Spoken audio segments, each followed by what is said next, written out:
விழா எல்லாம் இன்னைக்கு நடைபெறுகிறது. அதாவது நுகர்வோராகிய நாம் தெரிஞ்சிக்க வேண்டிய அத்தியாவசிய விஷயங்கள் கருத்துக்கள் குறித்து நம்முடைய பரிமாற விவரிக்க வந்துள்ள நம்ம மோகன் சார் அவர்களுக்கு அவர்களே வருவதற்கு வரவேற்கிறேன். ஏன் நம்ம மகளிர் சுய உதவி குழுக்கு இந்த உறுப்பினர்களுக்கு இந்த பயிற்சி கொடுக்குறோம்னா, நீங்க தான் சமுதாயத்தோட முக்கியமான ஆட்கள். நல்ல விஷயங்களை நீங்க தெரிஞ்சுட்டு போய் உங்களை சார்ந்த உங்கள் பகுதி மக்களுக்கு நீங்க தெரிவிக்கணும். நல்லபடியா அந்த பயிற்சியை கத்துக்கிட்டு போங்க. உள்ள அந்த கைடு இருக்கு. உங்களை சார்ந்த உங்கள் குழந்தைகள் உங்களோட ஊர் மக்களுக்கு அது சார்ந்த சொல்ற கருத்துக்களை கொண்டு போய் சேர்க்கணும்னு கேட்டுட்டு சாருக்கு இந்த சார்பு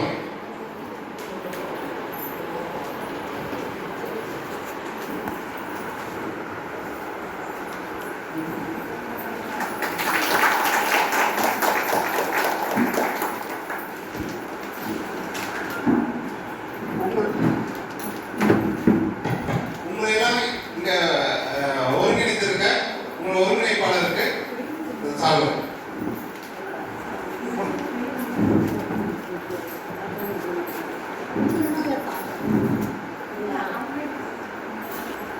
கொஞ்சம்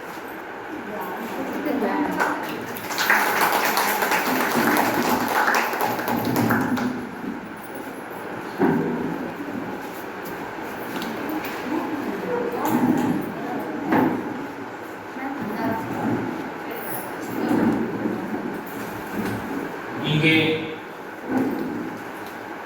இந்த ஒரு சிறப்பான நிகழ்வை ஏற்பாடு செய்து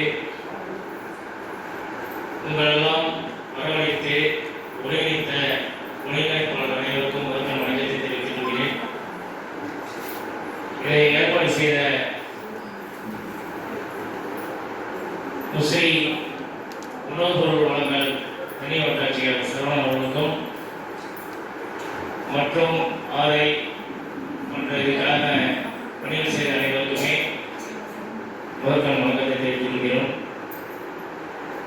இப்போ இந்த மீட்டிங் எதுக்காக அப்படிங்கிறது ஓரளவு உங்களுக்கு சொல்லியிருப்பாங்க இல்லையா? கிளாஸுக்கு போயிடலாமா? ஃப்ரீயாக இருக்கீங்களா? வீட்டில் ஒன்றும் பிரச்சனை இல்லையா? தெளிவாக இருக்கீங்க? ஒரு மணி வரைக்கும் எல்லாத்தையும் மறந்து நாங்கள் என்ன சொல்கிறோம்னு கொஞ்சம் கேட்டுக்கோங்க. இது எங்களுக்காக சொல்லலை, ஏன்னா இதெல்லாம் உங்களுக்கு பிற்காலத்தில் வாழ்க்கைக்கு ரொம்ப தேவையான ஒரு முக்கியமான விஷயங்கள். அதுக்காக தான் கவர்மெண்ட்டில் இவ்வளோ முக்கியத்துவம் கொடுத்து இந்த ட்ரைனிங் நடத்துகிறாங்க. அதுக்காக தான் நமக்கு சரிங்களா? இப்போ நுகர்வோர் விழிப்புணர்வு பயிற்சி தான் இங்கே நம்ம கொடுக்க போகிறோம். நுகர்வோர்னா என்ன? நுகர்வோர் அதுக்காக ரொம்ப முக்கியத்துவம் பயிற்சியெல்லாம் கொடுக்குற மாதிரி நுகர்வோர்னா என்ன அப்படின்னு நம்ம முதல்ல தெரிஞ்சுக்க முடியும். ஒரு பொருளை காசு கொடுத்து பொருளோ இல்லை சேவையோ நம்ம வாங்கும் பொழுது நம்ம நுகர்வோர். இது சட்ட ரீதியாக காசு கொடுத்து வாங்குற சேவை எல்லாத்துக்கும் நுகர்வோர். நுகர்வு அப்படிங்கிறது மனிதர் மட்டும் இல்லை, விரும்பும் நுகர்வு இல்லையா? எல்லாமே நுகர்வோர். ஆனால் மனிதர்கள் தான் சிந்திக்கக்கூடிய பேசக்கூடிய திறன் இருக்கிறதுனால அந்த அவங்களுக்காகவும் நம்ம தான் ஏதாவது நம்ம உதவி பண்ணுறோம் கேட்குறோம். ஸோ இந்த நுகர்வோர் எதுக்காக இவ்வளோ முக்கியத்துவம்னா, இந்தியா உலகளவில் மிகப்பெரிய நாடு, மிகப்பெரிய மக்கள் தொகை கொண்ட நாடு. இந்த நாட்டில் பார்த்தீங்கன்னா உலகளவில் எந்த ஒரு பொருளாக இருந்தாலும் சந்தைப்படுத்துறதுக்கு நம்ம நாட்டுக்கு தான் வருவாங்க. நம்ம நாட்டில் எந்த பொருள் விற்றாலும் இதுக்கு போயிடுவாங்க. ஸோ அப்போ நம்ம பொருள் வாங்கும் பொழுது அந்த பொருளை பற்றிய நமக்கு அறிவு இருந்தால் தான் நம்ம தெளிவாக இருக்க முடியும். இது 1960க்கு முன்னாடிலாம் பார்த்தீங்கன்னா உற்பத்தியாளர்கள் வியாபாரிகளுக்கு இருக்கிற அந்த மரியாதையும் சட்டமும் நுகர்வோர் பொருளை வாங்குற முடியா நமக்கு கிடையாது. ஏன்னா நம்ம ஒரு பொருளை வாங்கிட்டோம்னா திருப்பி கொடுக்கவோ இல்லை வந்து அதில் எந்த டேமேஜ் இருக்குன்னு சொன்னாலோ அதில் காசு கொடுத்துட்டு வாங்கிட்டோம்னா திருப்பி அதுக்கு சட்டைக்கு நமக்கு எந்த இது கிடையாது. அந்த மாதிரி காலகட்டத்தில் அமெரிக்காவில் ஒரு ரால்ஃப் நாடான்ற ஒரு இன்ஜினியர் என்ன பண்ணாரு, ஃபோர்டு கார் வாங்கும் பொழுது அந்த காரில் ப்ராப்ளம் வந்து அது நிறைய சர்வீஸ்லாம் போய் பார்த்து ஒன்றும் வெளியில் இருந்துமே கோர்ட்டுக்கு போனார். கோர்ட்டுக்கு போன பிறகு தான் அவருக்கு வந்து அந்த காரை மாற்றி தரணும், அதுக்கு நஷ்டீடு தரணும்னு சொல்லிட்டு ஒரு தீர்ப்பு கொண்டாந்தாங்க. இதை தான் நமக்கு உலக அளவில் நம்ம நுகர்வோருக்காக யோசிக்க வச்ச ஒரு பெரிய நிகழ்ச்சி. அதுக்காக தான் ரால்ஃப் நாடாரை நுகர்வோரின் தந்தைன்னு சொல்கிறோம். இந்த அமெரிக்காவில் நடந்ததுனால இப்போ ஜான் கென்னடி அவர் பார்லிமெண்ட் அதிபராக இருக்கும்போது பார்லிமெண்ட்டில் வந்து நமக்காக உரிமைகள் கொண்டு வந்தாங்க. முதல் ஒரு 6 உரிமைகள் கொண்டு வந்தாங்க. ரைட்டுங்களா? என்னென்ன வரும்னா முதல்ல பாதுகாப்பு உரிமை. பாதுகாப்பு உரிமைங்கிறது என்ன? உங்களுக்கு அந்த புக்கில் எல்லாமே இருக்கும், நோட் பண்ணிக்கோங்க. பாதுகாப்பு உரிமைனா நம்ம போய் ஒரு ஃபேன் வாங்குகிறோம், கிரைண்டர் வாங்குகிறோம், ஃப்ரிட்ஜ் வாங்குகிறோம், அயன் பாக்ஸ்லாம் வாங்குகிறோம் இல்லையா? இது வாங்கும் பொழுது பார்த்தீங்கன்னா அதில் பாதுகாப்பு இருக்கான்னு பார்க்கணும். ஏன்னா நம்ம மட்டும் வாங்கிட்டு அந்த பிள்ளைங்க போடும்போது ஷாக் அடிச்சு நிறைய ஆபத்துகள்லாம் வர்றதுக்கு வாய்ப்பு இருக்கு.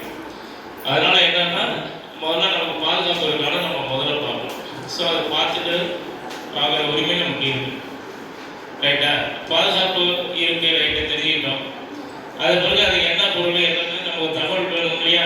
தகவல் பெறும் உரிமை நமக்கு இருக்கு. அப்போ அந்த பொருளை பற்றிய எல்லா தகவலும் நம்ம வந்து சொல்லணும். அந்த தகவலாம் நம்ம சேகரிச்சுக்கணும். சேகரித்த பிறகு என்ன பண்ணுறோம்? அந்த பொருளை எதாவது தேர்ந்தெடுக்கிற உரிமை. தேர்ந்தெடுக்கணும்னா இப்போ ஒரு ஒன்றும் இல்லை, நீங்கள் ஃப்ரிட்ஜ் போய் எடுக்கிறீங்கன்னு வச்சுக்கோங்க. ஒரு 10 கம்பெனி வச்சுருக்கோம். நம்ம போய் பாதுகாப்பு பார்த்துட்டோம், தகவல் வாங்கிட்டோம் ஒரு ஃப்ரிட்ஜ் என்ன ஏதுன்ட்டு. ஆனால் வந்து எந்த கம்பெனி வாங்கணும் அப்படின்னு டிசைட் பண்ணணும். அதை வந்து கடைக்காரன் வந்து இந்த கம்பெனி தான் வாங்கணும்னு சொல்லிட்டு கட்டாயப்படுத்த முடியும். ஸோ அப்போ எந்த கம்பெனி வாங்கணும் அப்படின்னு சொல்லிட்டு சூஸ் பண்ணுற அந்த இது வந்து நமக்கு உண்டு. ஸோ 3வது உரிமை வந்து தேர்ந்தெடுக்கிற உரிமை. தேர்ந்தெடுத்து வீடு கொண்டாண்டோம். கொண்டாந்தோடனே நமக்கு அதில் ப்ராப்ளம் வருது, ஏதோ ஒரு சவுண்டு வருது, ஏதோ வேலை விஷயம். உடனே என்ன பண்ணுறோம்? ஏன் அவனுக்கு எப்போ அவங்க கடையில் வந்து நாங்கள் வாங்கணும், இதில் வந்து சரியாக கூலிங் ஆகல, இல்லை சவுண்டு கேட்குது, இப்போ நம்ம சொல்லும் பொழுது அவன் என்ன பண்ணணும்? உடனே வந்து சர்வீஸ்க்கு ஆள் அனுப்பி சர்வீஸ் பண்ணி கொடுக்கணும். ஸோ நிறைய கடையில் என்ன பண்ணுவாங்க, விற்கிற வரைக்கும் நல்லா பேசுவாங்க, நல்லா பண்ணுவாங்க. சுத்தம் பண்ணி பிறகு நம்ம சர்வீஸில் வருவாங்க, நீங்கள் அந்த சர்வீஸில் பாருங்கள், இந்த சர்வீஸில் பாருங்கன்னு சொல்லிட்டு நம்மளை அழகு வச்சுட்டு இருப்பாங்க. அப்போ என்ன பண்ணால் அவனுக்கு நம்ம முறையிட்டு அது 4வது உரிமை, முறையீட்டு உரிமை. இந்த முறையிட்ட உடனே அவன் வந்து நமக்கு செய்யணும்னு வச்சுக்கோங்க. என்ன பண்ணால் அவனுக்கு போய் தகராறு பண்ண முடியுமா? அது தேவையில்லாமல் சட்டம் ஒழுங்கு பிரச்சனை வரும். ஸோ முறையிட்டு அவன் கேட்கலன்னா அது வந்து குறை தீர்க்கும் உரிமைன்னு ஒன்று இருக்கு.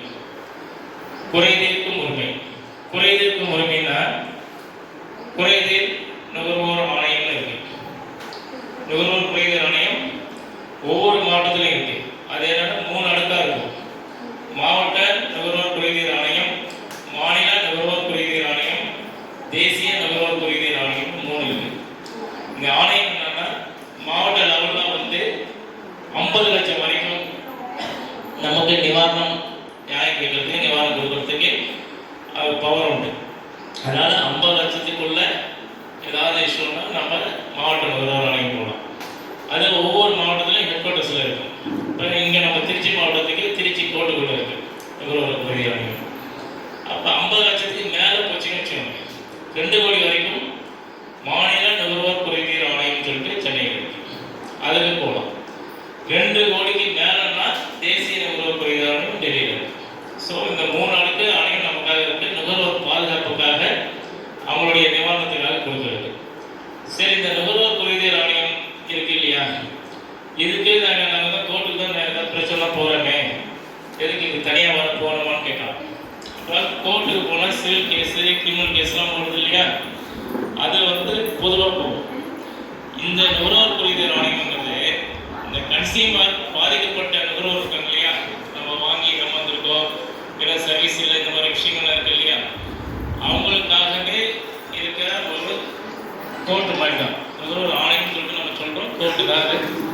இதில் வந்து நம்ம வந்து புகார் கொடுத்தோம்னா அவங்க உடனே என்ன பண்ணுவாங்க, அந்த கம்பெனிக்கு நோட்டீஸ் அனுப்பி அதை ரெக்டிஃபை பண்ணி தருவாங்க.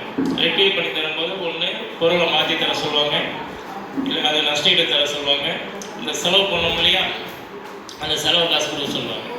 இந்த வழி வந்து நமக்கு எளிமையான வழிகள் நமக்கு இருக்குது. ஸோ நுகர்வோர் கொள்கை ஆணையம் நமக்கு வந்து இருக்குது. இது முன்னாடி 2019க்கு முன்னாடி பார்த்தீங்கன்னா, இது முன்னாடி உங்களுக்கு சொல்லிடுறேன், நம்ம இந்த கன்சியூமர் இது வந்து 1986 நம்ம இந்திய பார்லிமெண்ட்டில் ராஜீவ்காந்தி பிரைம் மினிஸ்டராக இருக்கும்போது இந்த சட்டத்தை கொண்டு வந்தாங்க. இது வந்து நுகர்வோர் பாதுகாப்பு சட்டம் 1986 பேர். அது எதுக்காக கொண்டு வந்தாங்கன்னா, மக்கள் மத்தியில் ஒரு பெரிய விழிப்புணர்வை கொண்டாடணும், அவங்களுக்கு வந்து பாதிப்பு இருக்கக்கூடாது அப்படிங்கிறதுக்காக அது கொண்டு வந்தது. அது பிறகுதான் அந்த குழுக்கள், நுகர்வோர் குழுக்கள், எங்கள் மாதிரி குழுக்கள்லாம் நிறையா ஆரம்பித்து அங்கங்கே கிராமத்தில் எல்லாத்துலேயுமே அவேர்னஸ் கொடுக்கணுங்கிறதுக்காக கொண்டு வந்தது. அப்போ 1986 கொண்டு வரும்போது அது பெரிய லெவலில் வந்து மக்களை ரீச் ஆகல.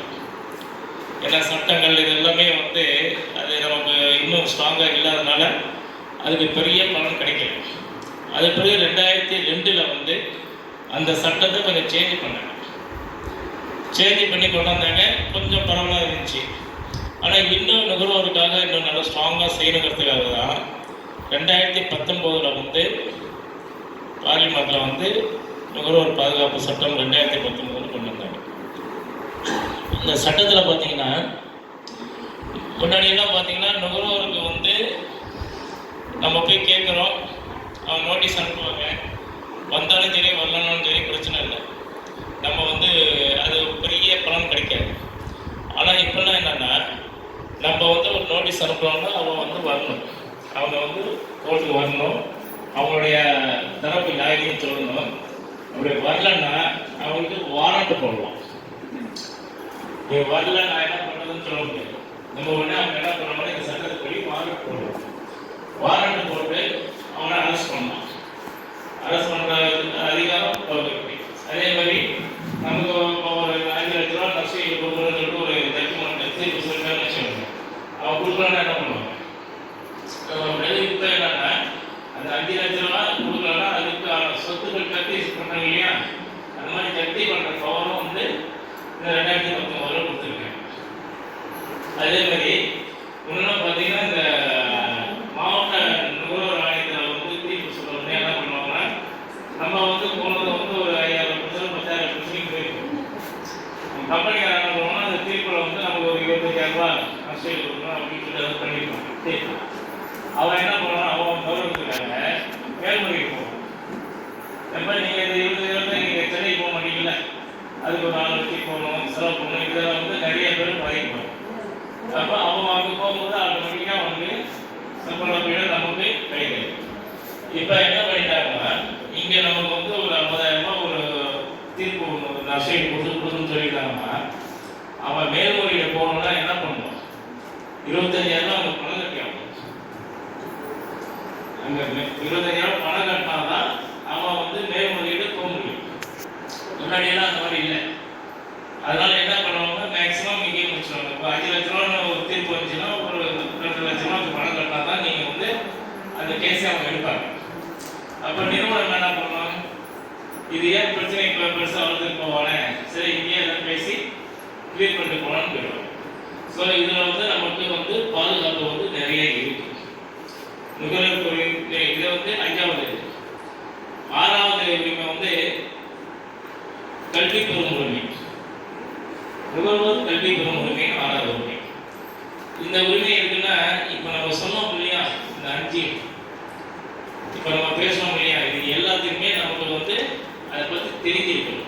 அதை பற்றி கல்வி அறிவு இருந்தால் மட்டும்தான், அதை பற்றி அறிவு இருந்தால் மட்டும்தான், அதை பற்றி தெரிஞ்சிருந்தால் மட்டும்தான் நம்ம கேள்வி கேட்க முடியும். எதுவுமே தெரியாமல் நம்ம வந்து கண்ணு மொழியில் அதை சுற்றுலா பேசுகிற மாதிரி பேச முடியாது இல்லையா. அப்போ கல்வி அறிவு வந்து ரொம்ப முக்கியம். அதனால் நுகர்வோர் கல்விங்கிறது 6வது உரிமையை நம்ம கொடுத்துருக்கோம். இது இல்லாமல் அடிப்படை அப்போ ஒரு பொருள் வாங்கும்போது எனக்கு உரிமை மட்டும் இருக்க முடியாது, நமக்கு சில கடமைகள் இருக்கு. அப்போ நீங்கள் பொருள் வாங்கும்போது என்ன ஆகும்னா பில்லு வாங்கணும்.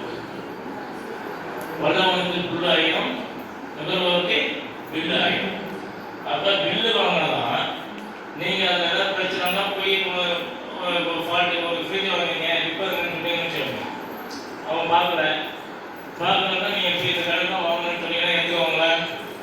இந்த கடையில் வாங்கினதுக்கு உங்களுக்கு பில்லு இருந்தால் தான் இந்த கடையில் வாங்கினது அவங்க ஏற்றுக்கிட்டால் பிரச்சனை இல்லை. இல்லைன்னா என்ன பண்ணணும், பில்லு தெரியுது இந்த கடையில் தான் வாங்கினேன்னு சொல்லி காட்டுவோம்.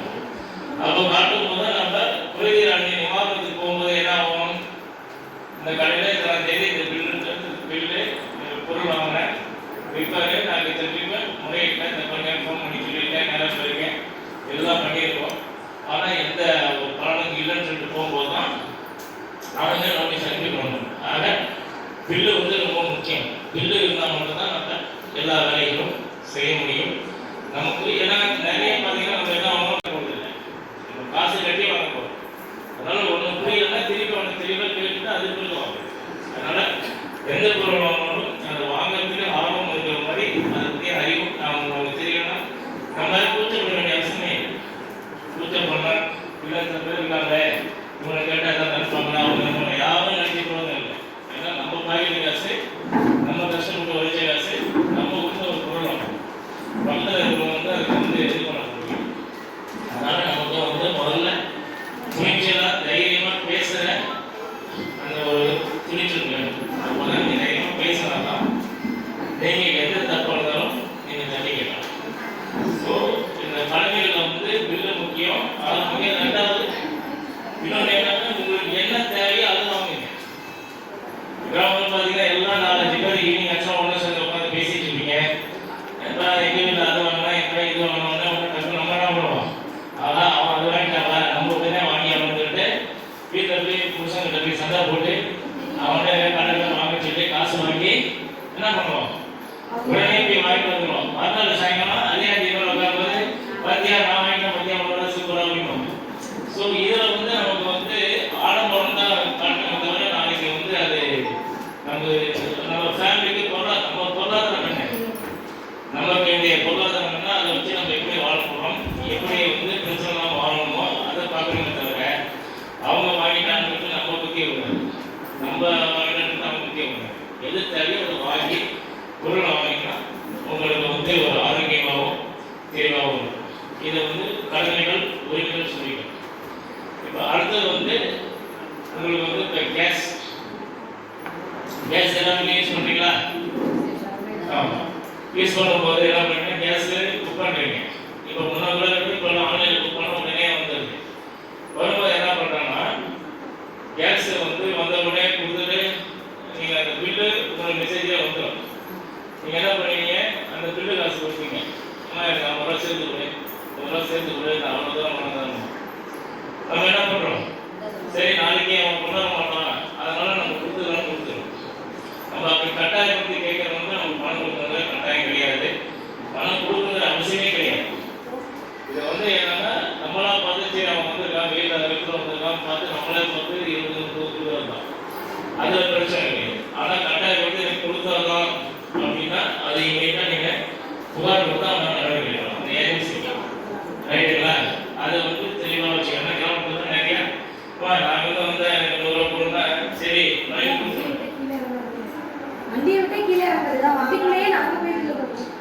ஒன்று. ரெண்டாவது என்னன்னா, இந்த கேஸ் கொண்டாடுறாங்க இல்லையா, எடை தூக்கும் போது நமக்கு தெரியும் எடை கரெக்டாக இருக்கா இல்லை கம்மியாக இருக்காங்கிறது. நம்ம ரெகுலராக தூக்குறதுனால ஒரு தெரியும். கம்மியாக அந்த மாதிரி சந்தேகம் இருந்துச்சுன்னா உடனடியாக அதை ஓப்பன் பண்ணாமல் நீங்கள் எனக்கு எடை கொண்டு காட்டு. எடை மிஷின் வண்டியில வச்சிருக்கோம்னு நாங்கள் நிறையா ஃபைட் பண்ணி அதை சொல்லியிருக்கோம். கண்டிப்பாக ஒவ்வொரு ஆளுங்களும் எடை மிஷின் கொண்டாடணும் அப்படிங்கிறது கணக்கு. அது நிறைய கொண்டாடலாம் கூட நீங்கள் சந்தேகமாக இருந்துச்சுன்னா எடை மிஷின் கொண்டாடணும்னு சொல்லுவாங்க. கொண்டாங்க அப்போ தான் பில்லு பணம் கட்டலாம்னு வச்சுட்டீங்கன்னா எடை மிஷின் கொண்டாடுறாங்க. அப்படி இல்லைன்னா நீங்கள் கம்ப்ளைண்ட் பண்ணலாம். இல்லைன்னா எங்கள் நம்பர் தான் கொடுக்குறோம், அந்த ஏஜென்சி மீட்டர் கொடுத்து சொல்லி நீங்கள் எந்த கம்ப்ளைண்ட் இருந்தாலும் நீங்கள் ஃபேர் பண்ணலாம். இன்னொன்று என்னன்னா, கேஸில் இந்த டீப்பு ரெகுலேட்டர் இந்த வாசல் அடிக்கடி அதை ப்ராப்ளம் வந்துட்டே இருக்கும். இப்போ என்ன பண்ணுவோம்னா, இந்த சப்ளை பண்ணுறோம்னா இந்த மாதிரி எங்கள் காசு வெளியில் கேட்கறதுக்கு வாங்கிட்டு ஏதாவது போட்டு நம்மகிட்ட காசு வாங்கிட்டு அது என்னன்னா ரொம்ப டேஞ்சர். நீங்கள் அந்த ஏஜென்சியே அதுக்கு ப்ராப்பராக நீங்கள் கேட்டீங்கன்னா அது ப்ராப்பராக கொடுப்பாங்க. அதே மாதிரி நீங்கள் வெளியில் லோக்கல் கீப் போய் போடாதீங்க. ஏன்னா அது நமக்கு நம்மளை மட்டும் பாதிக்காது, அது எதாச்சும் நம்ம குடும்பத்தையே பாதிக்கும். அதனால அதெல்லாம் கொஞ்சம் எச்சரிக்கையாக இருக்கணும்.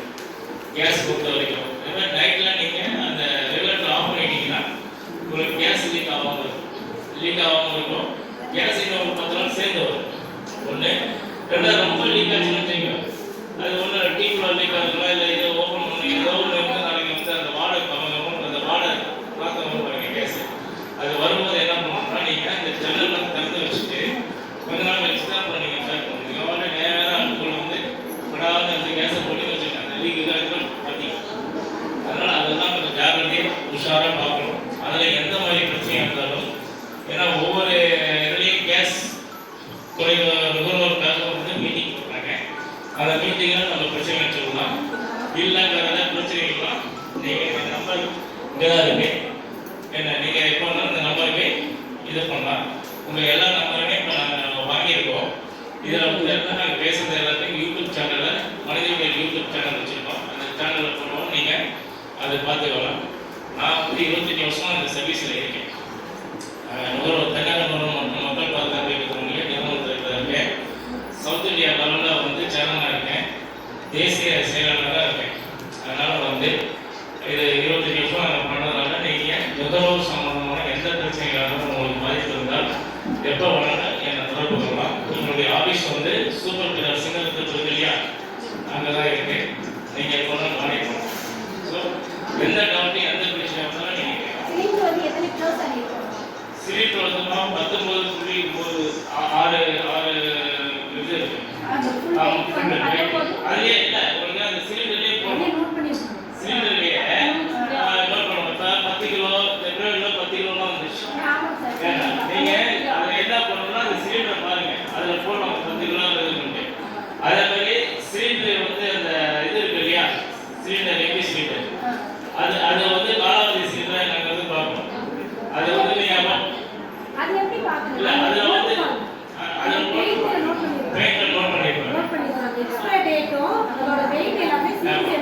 அதை நீங்கள் பார்த்தீங்கன்னா நீங்கள் வந்து அது பதில் எக்ஸ்பீரியனா நீங்கள் வந்து அந்த ஏடிசி கொடுத்து சொல்லி. ஸோ கேஸை பொறுத்த வரைக்கும் அது அதே மாதிரி இப்போ நீங்கள் டெய்லி மளிகை கடைக்கெல்லாம் போவீங்க இல்லையா, டிபார்ட்மெண்ட் ஸ்டோர் போவீங்க, மளிகை கடைக்கெல்லாம் போவீங்க. அப்போ போகும்போது நம்ம இப்போ தெரிஞ்சவங்க அன்னஜிலாம் போனீங்கன்னா முன்னாடிலாம் பார்த்தீங்கன்னா 1 கிலோ 2 கிலோ பேக் பண்ணி கொடுத்துருவாங்க. இப்போ எல்லாமே பிளாஸ்டிக் பேக்கேஜில் போட்டாங்க. பேக்கேஜில் போட்டாங்கன்னா என்ன பண்ணுவாங்கன்னா பிராண்டட் நேம் தான் அந்த பேக்கேஜ் எப்பவுமே என்ன பண்ணணும்னா அது எந்த கம்பெனி இல்லை எந்த கடை அட்ரஸு, எப்போ தயார் பண்ணது, மேனுஃபேக்சரிங் டேட்டு, ரீட்டெயில் ப்ரைஸ் என்ன ப்ரை ரைட்டுங்களா, அதுக்குள்ள எக்ஸ்பைரி டேட்டு, இது எல்லாமே இருக்கான்னு பார்க்கணும். இல்லைன்னா நீங்கள் அவனை கேள்வி கேட்கலாம். அப்படி இல்லைன்னா தொழிலாளர் நலத்துறைக்கு புகார் கொடுத்தீங்கன்னா அவங்க வந்து பார்ப்பாங்க. அப்போ இந்த ரீட்டெயில் ப்ரைஸ் இருக்கு இல்லையா, ரைட், இந்த விலையில் என்ன பண்ணுவாங்கன்னா ரீட்டெயில் ப்ரைஸ்ன்னு போட்டு ஒரு அமௌண்ட் போட்டு என்ன பண்ணுவாங்கன்னா ப்ராக்கெட்டில் இன்க்ளூடிங் ஆல் டாக்ஸஸ்ன்னு இருக்கும், அனைத்து வரிகளும் உட்பட அப்படின்னு ப்ராக்கெட்டில் போட்டுருக்கோம். அது வந்து 50 ரூபான்னு வச்சுக்கோங்க. அவன் என்ன பண்ணணும்னா அம்மா 60 ரூபா கொடுக்கணும். எதுக்கு 60 ரூபான்னு கேட்டிங்கன்னா வரியெல்லாம் இருக்குது அப்படின்னா நம்ம என்ன பண்ணோம் கொடுத்துருவோம். அப்போ நீங்கள் சொல்லணும் அனைத்து வரிகளும் உட்பட இன்க்ளூடிங் ஆல் டாக்ஸஸ்ன்னு போட்டு தான் இருக்குது, எல்லாரையும் சேர்த்து 50 ரூபா போடுறாங்க, எதுக்கு 60 ரூபா வாங்கலாம்னு கேட்கணும். இந்த மாதிரி கேள்வி கேட்டால் நீங்கள் திருந்தது மட்டும் இல்லை, நாளைக்கு அவனும் திருந்துவான். ஐயா பெரிய கேட்க ஆரம்பிச்சாங்க இவங்க கரெக்டாக இருக்கணும்னு சொல்லி. ஸோ அதை வந்து நீங்கள் பார்க்கணும். அதே மாதிரி இன்னொரு விஷயம் என்னன்னா கலப்படம் இருக்கு இல்லையா, கலப்படம் வந்து சர்க்கரை எல்லாத்துக்குமே அந்த புக்கில் கொடுத்துருக்காங்க. சர்க்கரையில் ரவை, டீத்தூள், மரத்தூள், இந்த மாதிரி நிறைய ஒன்று இருக்குது. இந்த மாதிரி கலந்து கொண்டு வரலாம். அந்த மாதிரி இருந்துச்சுன்னா நீட்டாக அந்த கடைக்காரர்கள் ஆக்ஷன் எடுக்கலாம். அதுவும் தொழிலாளர் நலத்துறைக்கு நீங்கள் புகார் கொடுத்தீங்கன்னா நம்ம வந்து அதை பார்க்கலாம். நீங்கள் சின்ன ஒரு கதை சொல்கிறாங்க. காலையில் சொன்ன நமக்கு என்ன சவுண்டு கேட்குது, வெடிகால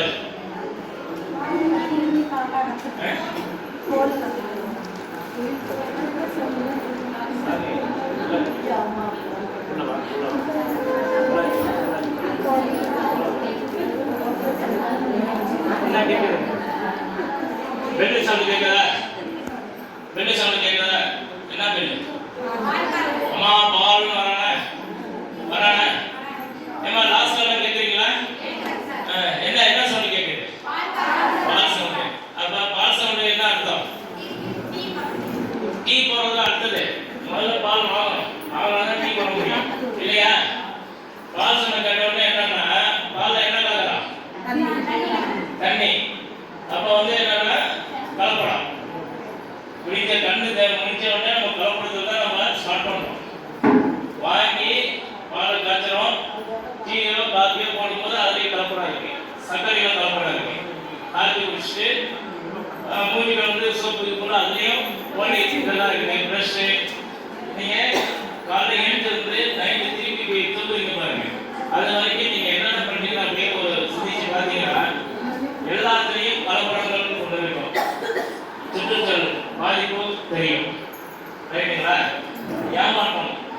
நிறையா ஏமாந்துட்டு இருக்கோம்.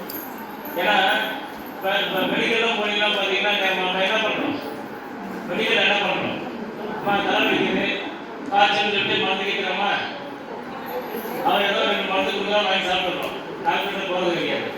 ஏன்னா டாக்டர் போனாலும் அவர் என்ன எழுதுறான்னு நமக்கு புரியாது, அவங்க கொடுக்குறது தான். ஸோ அதில் என்ன பண்ணோம்னா அந்த மாத்திரையில் எக்ஸ்பிரி டேட்டு மேனுஃபேக்சரிங் டேட்டு நீங்கள் வெளிக்கடைக்கு வந்து 2வது விஷயம், மாத்திரையில் இது கட்டாயம் நீங்கள் பார்க்கணும்.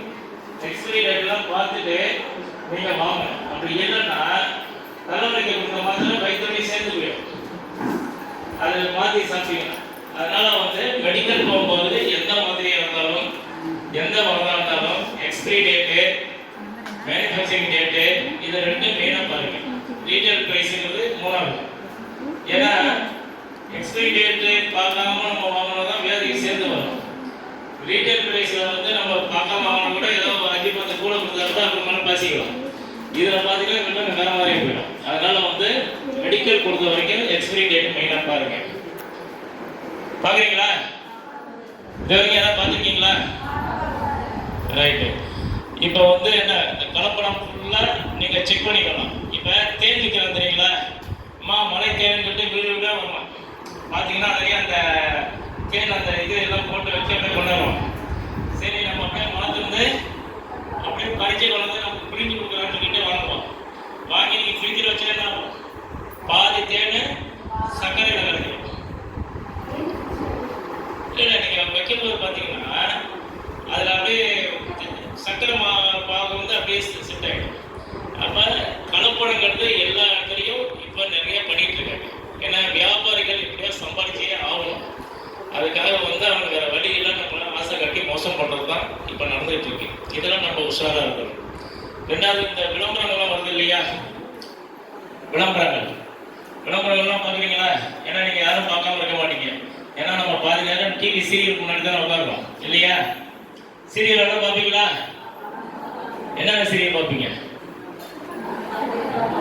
என்னென்ன சீரியல் வந்து உங்களுக்கு கேட்டால் தெரியும் சீரியல் அப்படின்னு சொல்லிட்டு எல்லா சீரியல் பார்ப்பீங்க இல்லையா? சீரியல் ரொம்ப பார்க்காதீங்க. ஏன்னா நிறைய குடும்பத்தில் பிரச்சனை வருதே சீரியல் தான். ஏன்னா சீரியலில் காட்டுற அந்த வேலைகள் தான் இப்போ வந்து ஃபேமிலியில் காட்ட ஆரம்பிச்சுட்டாங்க. மாமியார் கட்டியும் மருமக கட்டியும் பிள்ளைங்க கட்டியும். ஏன்னா அது ஒரு சைடு போகுது. அனுபவங்க நிறைய இருக்கும். ஏன்னா இப்போ ட்ரைனிங் எடுக்கிற மாதிரி தான். இப்போ நாங்கள் உங்களுக்கு அவேர்னஸ் ட்ரைனிங் கொடுக்குற மாதிரி டிவி சீரியல் பார்க்கும்போது சரி மருமக கட்டி எப்படிலாம் சண்டை போடணும், எப்படிலாம் ஐடியா பண்ணி அவங்களை தடுத்தணும், மருமகனை எப்படி சண்டை போகணும், இதெல்லாம் அதில் கற்றுக் கொடுத்துருக்காங்க இல்லையா? அது மட்டும் இல்லை, அதில் வர விளம்பரங்கள்லாம் இருக்கு இல்லையா? விளம்பரங்கள் வந்து ரொம்ப முக்கியமான ஒரு விஷயம். விளம்பரங்கள் என்னன்னா, நம்ம வந்து எங்கேயோ ஒரு இடத்துல இருக்கோம், அவங்க ஏதோ ஒரு இடத்துல தயார் பண்ணோம். அந்த விளம்பரங்களால் தான் நம்ம வந்து அந்த பொருள் என்னங்கிறது தெரியுது. அப்போ அவன் என்ன பண்ணுவான்னா, அந்த விளம்பரத்தை வந்து உண்மையா பொய்யாங்கிறது நமக்கு தெரியும். ப்ராடக்ட்னா அந்த ப்ராடக்ட் உண்மையா பொய்யா அவன் சொல்றதுலாம் கரெக்டாக நமக்கு தெரியும். எப்போ தெரியும்னா விளம்பரம் பண்ணும் போது அவன் தெரியும். இந்த விளம்பரங்கள் எப்படி பண்றான், நமக்கு ரொம்ப பிடிச்ச நடிகர் நடிகை இல்லை யாரை ரொம்ப பிடிக்கும், ரொம்ப பப்ளிக்ல ரொம்ப ஃபேமஸாக இருக்காங்களோ அவங்கள வச்சு ஒரு விளம்பரம் பண்ணுறோம். நம்ம என்ன பண்ணுறோம், இப்போ நடிகர் பிடிச்ச நடிகர்னா இது எனக்கு பிடிச்ச நடிகர் அவன் வந்து அவன் வாங்கி போட்டான், அதனால அதை போய் நான் வாங்கணும். இந்த விளம்பரத்தை பார்த்தீங்கன்னா விளம்பரத்தை பொறுத்த வரைக்கும் ஒவ்வொரு நிறுவனமும் பல லட்சம் ரூபாய் கோடிக்கணக்கில் செலவு பண்ணுறாங்க. காரணம் என்னன்னா, அந்த விளம்பரத்தினால நம்ம ஆசையை தூண்டி நம்ம செவனையாக உட்காந்துருப்போம். நம்ம அடிமனசுல வந்து ஆசையை தூண்டி இதை எப்படியாவது போய் நம்ம வாங்கணுங்கிற ஒரு நிர்பந்தத்தை கொண்டாட அளவுக்கு அந்த விளம்பரங்கள் இருக்கும். ஸோ அந்த விளம்பரங்களை பார்த்து நம்ம ஏமாந்தோம்னு வச்சுக்கோங்க. இல்லைன்னா அதை போய் வாங்குவோம், வாங்கிட்டு சும்மா தான் வச்சுருப்போம். ஆனால் அவன் நம்ம விளம்பரத்துக்கும் அவன் சொன்னதுக்கும் சம்மந்தமே இருக்காது. ஸோ நிறைய பாதிப்பு நஷ்டம் நமக்கு தான்.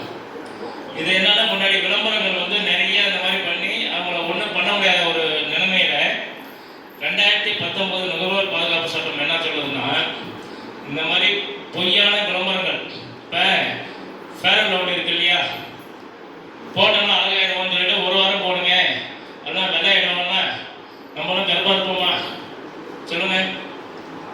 அப்போ அவன் இந்த மாதிரி சொன்னோடனே என்ன பண்ணுவான், நம்ம வாங்கி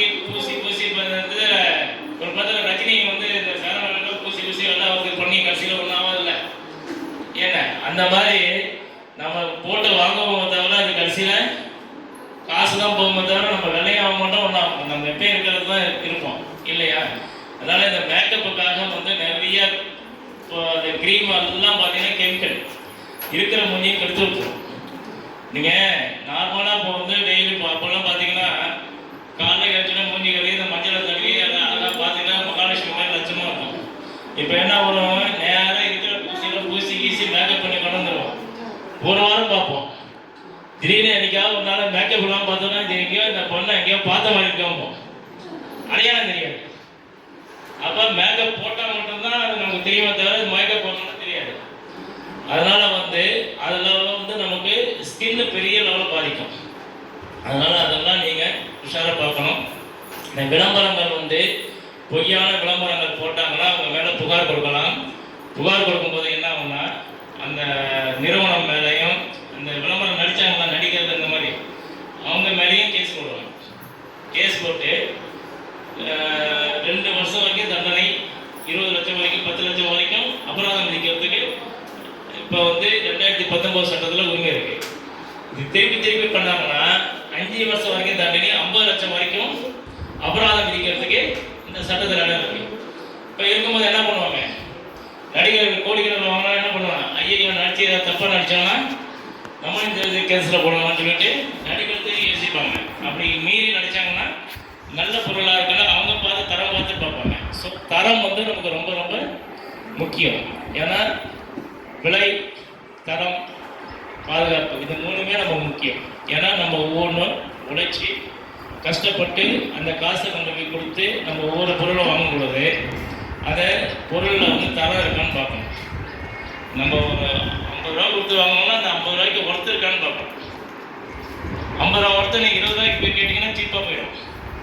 50 ரூபாய்க்கு சொல்கிறாங்கன்னா 50 ரூபாய்க்கு அதுக்கு ரேட்டு ஒர்த்து இருக்கான்னு பார்ப்போம். அந்த மாதிரி நீங்கள் எதை ஆகணும் அதை பார்த்துட்டு நீங்கள் வாங்கினீங்கன்னா ஒரு தரமான நுகர்வோராக இருக்கலாம். இருக்கிறது மட்டும் இல்லை, அந்த விஷயங்கள்லாம் வந்து நீங்கள் உங்கள் குழந்தைகளுக்கு தெரிஞ்சவங்களாம் சொன்னீங்கன்னா அவங்களும் கொஞ்சம் உஷாராக இருக்கும். ஏன்னா இன்னைக்கு வந்து எச்சரிக்கைங்கிறது ரொம்ப ரொம்ப முக்கியம். ஏன்னா எவன் எப்போ ஏமாற்றி எப்படி காசு வாங்கலாம்ன்றது தான் இருக்குது. இப்போ டெய்லி செய்தித்தாள்லாம் பார்க்குறீங்க. இப்போ சிட் ஃபண்ட் எல்லாம் இருக்கு இல்லையா, அன்ஃபேர் ட்ரேட் ப்ராக்டிஸ், நேர்மையற்ற வணிக நடைமுறை, அதில் வந்து கன்சியூமர் வந்து ஸ்ட்ராங்காகவே நம்ம இது பண்ணலாம். குழுக்கள் முறையில் குளிக்க எடுக்கிறது, சீட்டு சேர்க்கறது, இந்த தீபாவளி ஃபண்டு, பொங்கல் ஃபண்டு, ஏதாவது ஒன்று சொல்லி ஒரு ஃபண்டு, இப்பெல்லாம் ஃபண்டுக்கு வசூல் பண்ணி மொத்தமாக எடுத்துட்டு கிளம்பிடுறாங்க இல்லையா? அப்போ நம்ம தீபாவளி சோமான தீபாவளியாக போயிடுது. அப்போ இதெல்லாம் வந்து ஒரு சட்டத்துக்கு புறம்பாக செய்கிற விஷயங்களில் வந்து நம்ம போகும்போது நிறைய பாதிக்கணும். அதுக்கப்புறம் என்ன பண்ணுவோம், போலீஸ் ஸ்டேஷனில் போய் 50 பேர் 30 பேர் நின்றுட்டு முக்கியம் கத்திக்கிட்டு ஒரு கம்ப்ளைண்ட் கொடுத்தா அவன் என்ன பண்ணுவாங்க, சரி வாங்கம்மான்னு சொல்லிட்டு ஒரு 4 நாள் விட்டு அப்புறம் நீங்களே விட்டுருவீங்க. ஸோ அன்ஃபேர் ட்ரேட் ப்ராக்டிஸ் வந்து நிறைய தவறான விஷயங்களை சொல்லி தப்பாக வந்து நம்ம வந்து காட்டிப்பேன். 1 லட்சம் கட்டுங்க, ஒரே மாதத்தில் 2 லட்சம் தரேன்னு சொல்கிறேன்னா சொல்லிட்டு இருக்கானா, சொல்கிறேன்னம்மா பார்க்குறீங்கள, இப்போ 25 வட்டி தரேன்னா நான் கொண்டு அங்கே டெபாசிட் போட்டேன், 10ஆவதுக்கு பக்கத்து வீட்டில் வர பணத்தை கடன் வாங்கி வராது போட்டேன், அந்த அமௌண்ட்டை நான் 3 வட்டி வாங்கி 25 வட்டி எனக்கு தரேன்னு சொல்லிட்டு இங்கே கொடுத்தேன், மொத்தமாக போயிடுச்சுன்னு சொல்லிட்டு எத்தனை பேர் ஏமாந்துட்டு இருக்கீங்களா? நிறைய நடந்துட்டு இருக்கு. அதனால வந்து இதெல்லாம் அன்ஃபேர் ட்ரேட் ப்ராக்டிஸில் வரும். இதுக்கெல்லாம் நுகர்வோர் சார்பாக நம்ம வழக்கு தொடர்ந்து நம்ம வந்து இது செய்யலாம். 2வது, நம்ம சொந்த உபயோகத்திற்காக வாங்குற எல்லா பொருளையும் தவறு இருந்தால் நம்ம நுகர்வோர். ஏன்னா நுகர்வோரே யாரு, பிறந்த குழந்தை முதல் ஜனாதிபதி வரை நுகர்வோர். அதுக்காக வியாபாரம் பண்ணுறது பூரா நுகர்வோர் தானே. அப்போ அவங்க எப்படி நம்ம கேஸ் போடலாம்னு கேட்பீங்க. வியாபாரிகள் வந்து வியாபாரம் செய்யும் போது அவங்க வியாபாரிகள், ஏன்னா அவங்களும் அந்த சேர் விட்டு வெளியே வந்துட்டு என்ன பண்ணுறது, வீட்டுக்கு வியாபாரம் வாங்கணும், ட்ரெஸ்ஸை போகணும், எல்லாம் பண்ணணும். அப்போ அவங்க சொந்த உபயோகத்துக்கு வாங்குறதுனா நுகர்வோர் சொல்லுவோம். வியாபாரத்துக்காக வாங்குற பொருளை வந்து நம்ம நுகர்வோர் சட்டத்தில் உள்ள கொண்டாட முடியாது. அதனால் வியாபாரிகள் லாபத்துக்காக வாங்குற அனைத்துமே வந்து வியாபார சட்டப்படி போங்க தவிர நுகர்வோர் சட்டத்தில் வராது. அதே இப்போ 2019 என்ன செஞ்சுருக்காங்கன்னா, தரக்கடை வியாபாரிகள் இருக்காங்க இல்லையா, இந்த ஒரு 500 ரூபாய்க்கு வாங்கிட்டு வந்து வெளியில் வச்சு விற்கிறாங்க இல்லையா, அந்த மாதிரி அவங்க சொந்த அன்றாட இதுக்காக பண்ணுறதுனால அது வந்து இப்போ நுகர்வோரில் கொண்டு வந்துருக்காங்க. ஸோ அவங்களுக்காக நம்ம நுகர்வோரில் கேட்கலாம். ஸோ இதெல்லாம் நுகர்வோர் வந்து பாதுகாப்பு. இப்போ மளிகை கடையை பார்த்தாச்சு, விளம்பரங்களை பார்த்தாச்சு, நம்ம உரிமைகள் பார்த்தாச்சு, கடமைகள் என்னன்னு பார்த்தாச்சு. இப்போ நகை வந்து எல்லாருக்கும் ரொம்ப பிடிக்கும். தங்கம் இல்லையா? தங்கம் எல்லாருக்கும் பிடிக்குங்களா? இப்போ நம்மளாம் வாங்க போய் தான் விலை அதிகமாக போகுது. இப்போ தங்கத்தில் வந்து என்னன்னா, நகை கடைக்கெல்லாம் போறீங்கல்ல, போனோடனே என்ன பண்றோம், நகையை வந்து நகை கூலி சேதாரம்லாம் போட்டு, இப்போ தங்கம் கிராம் 8000னா நீங்க 8000 இப்போ கடைக்கு போக முடியாது. 8000னா 9000 ஒரு இது. அப்ப கூலி சேதாரம்னு ஒன்று கொடுக்குறோம். கூலி செய்கூலி நம்ம செய்யறதுக்கு கூலி வேறாயிட்டு, சேதாரம் அந்த சேதாரம் நம்ம கொடுக்குறோமா இல்லையா? யாரும் கொடுக்கறதெல்லாம் நம்ம கேட்கறது இல்லை. வாங்கிருக்கீங்களா? ஆமா, சேதாரம் வாங்குறது இல்லை. சரி, சேதாரம் வாங்கலையா, அதுக்கு ஏதாவது அமௌண்ட் கம்மி பண்றாங்களா? அதுவும் பெருசா பண்றது கிடையாது. அப்ப சேதாரங்கிற பேர்ல வந்து அதெல்லாம் கரெக்டா இருக்கான்னு செக் பண்ணுவாங்க. முன்னாடி வந்து தேவையான போட்டுக்கொள்ளலாம். இப்போ வந்து அதை வந்து ஹால் மார்க் வந்து கட்டாயம் ஆகிட்டாங்க.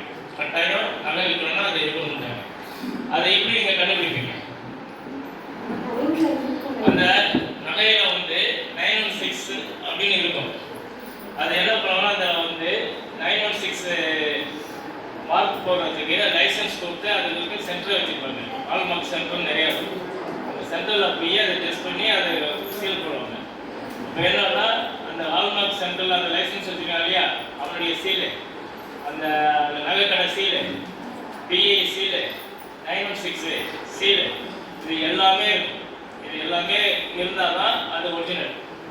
ரைட்டுங்களா? அதை பார்த்துட்டு நம்ம வந்து 916 நகையை வாங்கினீங்கன்னா, நாளைக்கு எங்கேயாவது விற்க போனாலும் சரி, வைக்க போனாலும் சரி, என்ன ஆனால் அந்த 916க்கு அன்றைக்கி என்ன தங்க ரேட்டோ அந்த ரேட்டுக்கு தகுந்த மாதிரி அமௌண்ட் கொடுத்துருவோம். இல்லைன்னா என்ன பண்ணுவோம்னா, நீங்கள் வாங்கும்போது 8000 ரூபா வாங்கினாமா, அம்மா இது தங்கம் சரியில்லாத தங்கம்மா, இது ரொம்ப கம்மி, அதனால் இதுக்கு 5000 தான் தருவாம்மா. அது கடையை பொறுத்து நீங்கள் போகிற ஆளை பொறுத்து. அதனால் ஹால் மார்க் இருக்கான்னு பாருங்கள். இன்னொரு விஷயம் என்னன்னா, ஹால் மார்க்கும் கரெக்டாக இருக்கான்னு செக் பண்ண எப்படி பண்ணுவீங்க? ஹால் மார்க்கை வந்து 916 அந்த லோவெல்லாம் இருக்கு. உங்களுக்கு திடீர்னு ஒரு சந்தேகம் வருது. ஏன்னா நீங்கள் வந்து இப்போ ஒரு 5 லட்ச ரூபாய்க்கு நல்லா வைப்பீங்கன்னு வச்சுக்கோங்க. சந்தேகம் வந்து என்ன பண்ணுவீங்க? 916 தான் இல்லை, அந்த கடைக்கு டவுட் வந்து இல்லை, அதாவது பக்கத்தில் இருந்தவங்க சந்தேகத்தை கிளப்பி விட்டாங்க. அப்போ என்ன பண்ணணும்னா, இந்த நகையை டெஸ்ட் பண்ணுறதுக்கு சென்டர் இருக்கு. அந்த சென்டரில் கொடுத்தீங்கன்னா அதில் எவ்வளோ 916 இருக்கு, எவ்வளோ கிராம் இருக்குது, என்ன டீட்டெயிலாக அந்த சர்டிஃபிகேட் மாதிரி கொடுத்துருவோம். அதுக்கு வந்து ஒரு 100 ரூபா சார்ஜ் பண்ணுவோம்னு வச்சுக்கோங்க. அப்போ நீங்கள் 5 லட்ச ரூபா நல்லா வாங்கினா ஒரு 100-200ல திருப்தி ஆயிடலாம். அப்போ 916 நகை தங்கத்தை வந்து நீங்கள் பார்த்துக்கணும். அதே மாதிரி ஐஎஸ்ஐ முத்திரை பாருங்க, இந்த தண்ணி இருக்கு இல்லையா, இதுல ஐஎஸ்ஐ முத்திரை இருக்கா? இது எதுக்கு இந்த முத்திரையெல்லாம் போடுறாங்க? அதாவது இந்த முத்திரை எதுக்குன்னா, நம்ம குடிக்கிறதுக்கு பாதுகாப்பான விஷயங்கள் எல்லாம் தண்ணிதான் வாங்குறோம் இல்லையா, தண்ணிதான் வாங்குறோம். அப்ப என்ன பண்ணுவாங்கன்னா, அவன் 250 கிராம் கம்மியா இருக்கும். 1 கிலோ வாங்கினா 30 கிலோ தான் இருக்கும். அவனை ஓப்பனாகவே சொல்லுவான், என்னங்க 30 கிலோ. நாங்கள் என்ன பண்ணிருக்கோம், நான் திருவிழா நடத்துறதுல ஒரு உறுப்பினர் போய் அதெல்லாம் போய் செக் பண்ணி பார்க்கும்போது அவங்க என்ன சொன்னாங்கன்னா, சார் அவர் 200 ரூபா விற்கிறத நாங்கள் வச்சு விற்றோம்னா எவனும் எங்ககிட்ட வரமாட்டான், அதனால் நாங்கள் விதாசம் விற்கிறோம், விதாசம் பண்ணுறோம் அப்படின்னா. நாங்கள் அவங்கள்ட்ட வாங்கி ஏற்றாப்பே கடையில் கொடுத்து பார்த்தா 30 கிலோ தான் இருந்துச்சு. அவங்க ஒத்துக்கிட்டான். இல்லை சார் எங்களுக்கு வழியில் சார் இல்லை, உடனே நான் டிபார்ட்மெண்ட் சொல்லி எல்லாத்தையும் முடிச்சு கேஸை போட்டு அதை புரிதல் பண்ணுவாங்க. ஏன்னா இவன் உழைக்கிறதுக்காக இருக்கிற நுகர்வோரை ஏமாத்தக்கூடாது. நம்ம வந்து அங்கே 1 கிலோ வாங்கணும்னா இப்போ எல்லாருமே அதை ஒரு பாக்கெட்டில் கெமியா பணம் வச்சுக்க வாங்குறாங்க. இல்லாத போட்டவங்களாம் எவ்வளோ பேர் வாங்குறாங்க.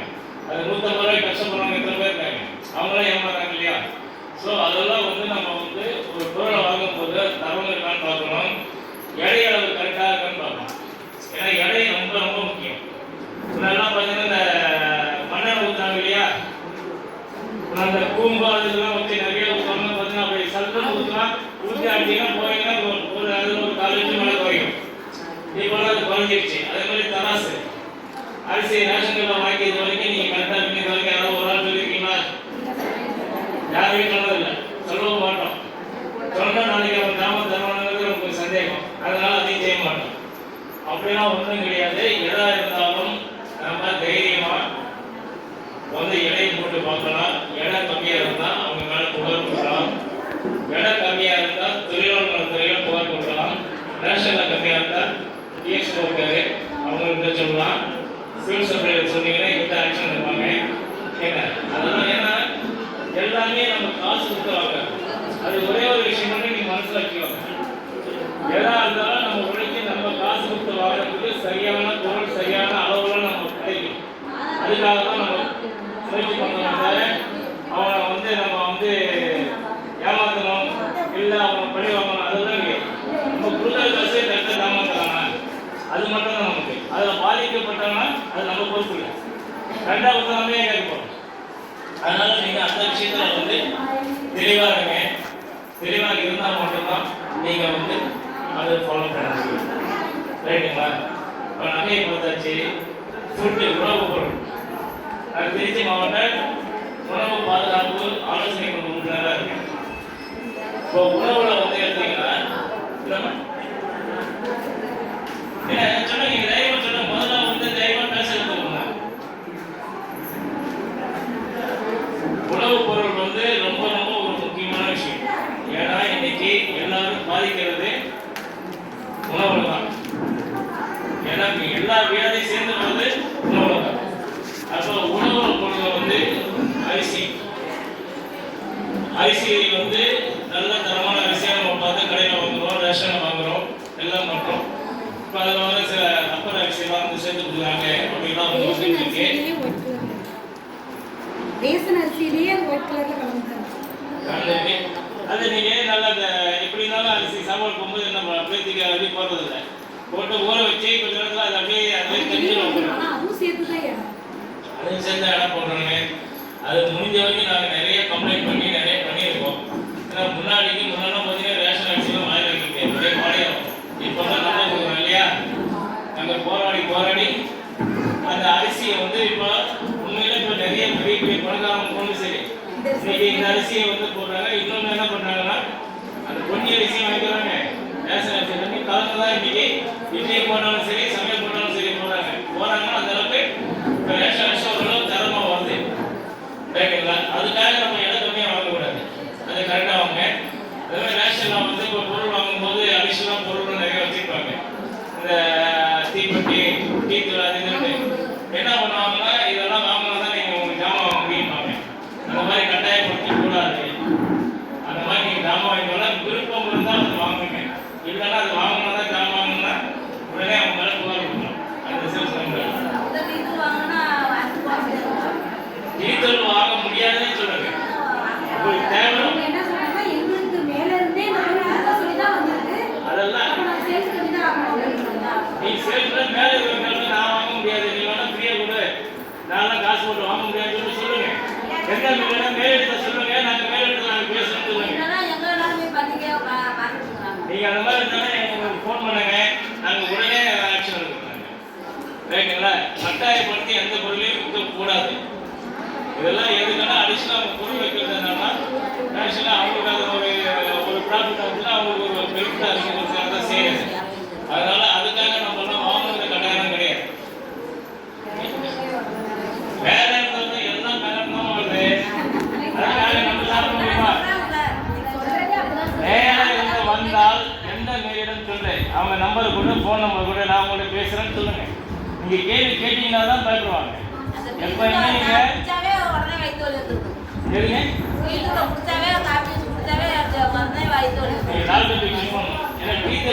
நல்ல டீத்தலாக தான் கொடுப்பாங்க. என்னன்னா கட்டாயப்படுத்தி வாங்க சொல்றதுதான் தப்புங்கிறோம். ரேஷன் விற்கிற எல்லா பொருளுமே வந்து நாளைக்கு அதில் தப்பா இருந்துச்சுன்னா நாளைக்கு அவங்க போய் சொல்லணும். அதனால பொருள் நல்லா இருப்பாங்க.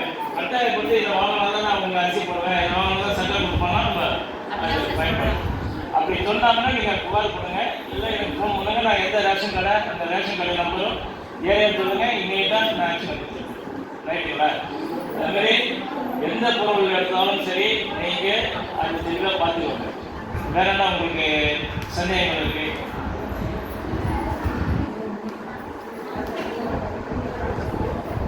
கேஸ்ல சந்தேகம் இருக்கா? இல்லை. ஃபுட்டில் அதே மாதிரி ஸ்ட்ரீட் ஃபுட்டெல்லாம் இருக்கு இல்லையா, தெருவில் ஃபாஸ்ட் ஃபுட்டெல்லாம் வாங்குவோம் இல்லையா. ஃபாஸ்ட் ஃபுட்டில் என்ன பண்ணுவாங்கன்னா, நம்ம வீட்டில் வந்து இந்த சிக்கன் மட்டன்லாம் பண்ணும்போது எவ்வளோ நம்ம வீட்டில் சாப்பிட்டு போர் அடிக்கிறது தான் கடைக்கு போகிறது. அவன் என்ன பண்ணால் அந்த கவர்ச்சிகரமாக இருக்கணும்ட்டு இருக்கிற அந்த பவுடர்லாம் தூக்கி மிக்கில் பவுடர்லாம் பூசி கீசி அப்படி சாப்பிடுவான். அப்படி பார்த்து வந்து சாப்பிட்ற மாதிரி கொடுப்பான். அது எல்லாமே இப்போ நீங்கள் சொன்னீங்க வயிற்று வலி எந்த வழி இல்லை, எல்லா வழியும் சேர்ந்து அந்த மாதிரி சாப்பிட்டோம்னா வந்துடும். அதே மாதிரி இந்த டேஸ்ட்டுக்கு என்ன பண்ணுவாங்கன்னா அஜினமோட்டோன்னு ஒன்று இருக்குது. அது வந்து என்னன்னா அஜினமோட்டோ வந்து ஒரு 20% தான் கலக்கணும்னு சொல்லி ஒரு கணக்கு இருக்கு. அந்த கணக்கை தாண்டி நிறைய கலந்தாங்கன்னா டேஸ்ட் நல்லா இருக்கும். ஆனால் அதை சாப்பிட்டீங்கன்னா வயிற்று வலி தான், வயிற்று வலி பிரச்சனைகள் நிறைய வரும். அதனால வந்து நீங்கள் அஜினமோட்டோவை வந்து முடிஞ்ச வரைக்கும் வரீங்க. இந்த ஃப்ரைட் ரைஸ் வாங்குறீங்க, அதெல்லாம் வாங்குறீங்கன்னா நீங்கள் சொல்லலாம் அஜினமோட்டோ போடாமல் போடணும்னு சொல்லுங்கள். அது ஃப்ரைட் ரைஸ் சாப்பிட்றதே நமக்கு இதுதான் வெளியே தான். காரணம் என்னன்னா நம்ம வந்து ஃப்ரைட் ரைஸ் எப்படி பண்ணலாம், இந்த சமையல் பண்ணி அது நேற்று பண்ணதா முந்தானத்து பண்ணதா காலைல பண்ணதான் தெரியாது, பண்ணி எல்லாத்தையும் காய போட்டு வச்சுருப்போம். நீங்கள் ஃப்ரைட் ரைஸ் கேட்கும்போது என்ன பண்ணுவோம்னா எல்லாத்தையும் போட்டு இது பண்ணி ஒரு கருத்து போட்டு கலந்து போட்டு கையில் கொடுத்துடலாம். அப்போ அந்த உணவு வந்து அவங்க நம்ம காலையில் சமைச்சு சாப்பிட நைட்டு சாப்பிடும்போது என்ன சில நேரம் தங்கத்த மாதிரி இருக்காதான் இருக்கும். இவன் எப்போ போட்டான்னு தெரியாது, மிச்சமாகவும் ஒன்று சேர்த்து வச்சு அதை ஆற வச்சுக்கிட்டு தூக்கி போட்டு கொடுத்துருவேன். ஸோ அப்போ ஃப்ரைட் ரைஸ் டீ வடை கொடுங்க. அப்போ சொல்லுவாங்க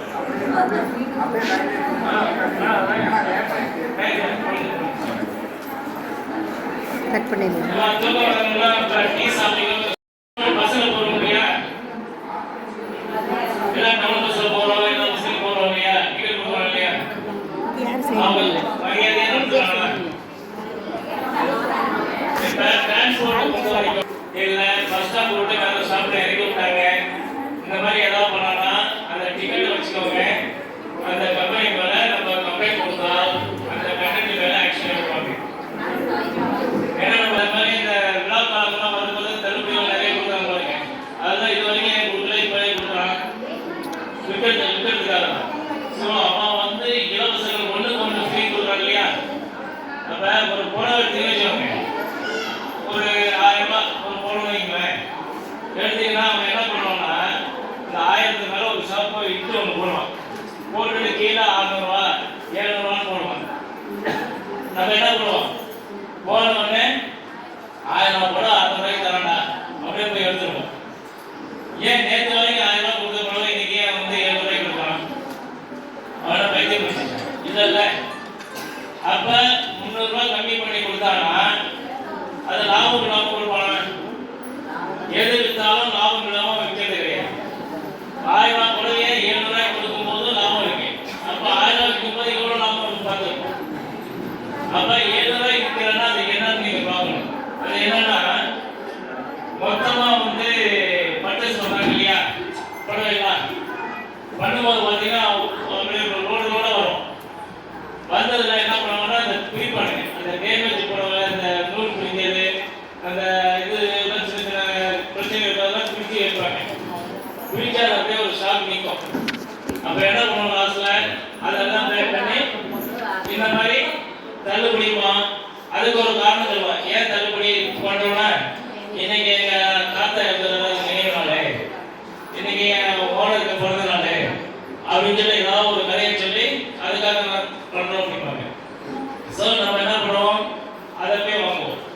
ஸோ அவன் வியாபார யுக்தி வந்து எப்படி வேணாலும் போய் சொல்லி நம்ம வந்து விற்கணுங்கிற ஒரே ஒரு விஷயம் தானே தவிர வேற எதுவும் நமக்காக நல்லது பண்ணுறதுக்காகவோ நமக்கு அடக்கத்தில் தரத்துக்கோ அசலை தரத்துக்கோ நம்ம மேலே அக்கறை இருந்தவோ கிடையாது.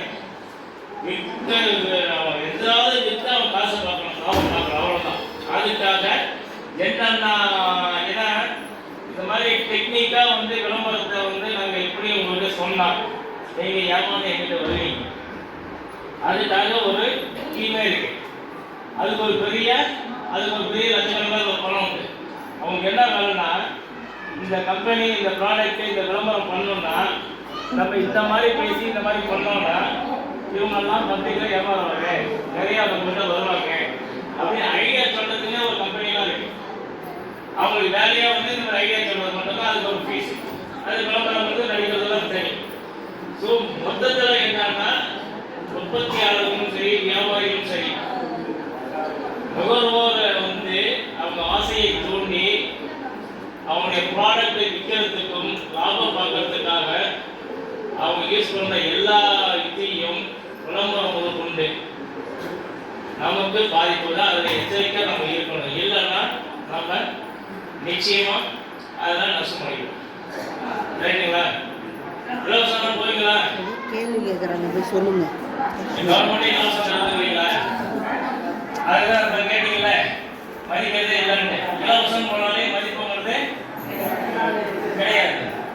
கவர்மெண்ட் போகணும்னா எதா மிஞ்சி போனால் இங்கே வந்து போனீங்கன்னா ஒரு 5 ரூபா டிக்கெட்டுக்கு வந்து நம்ம ஃப்ரீயாக போயிட்டு வந்து திட்டுவாங்க.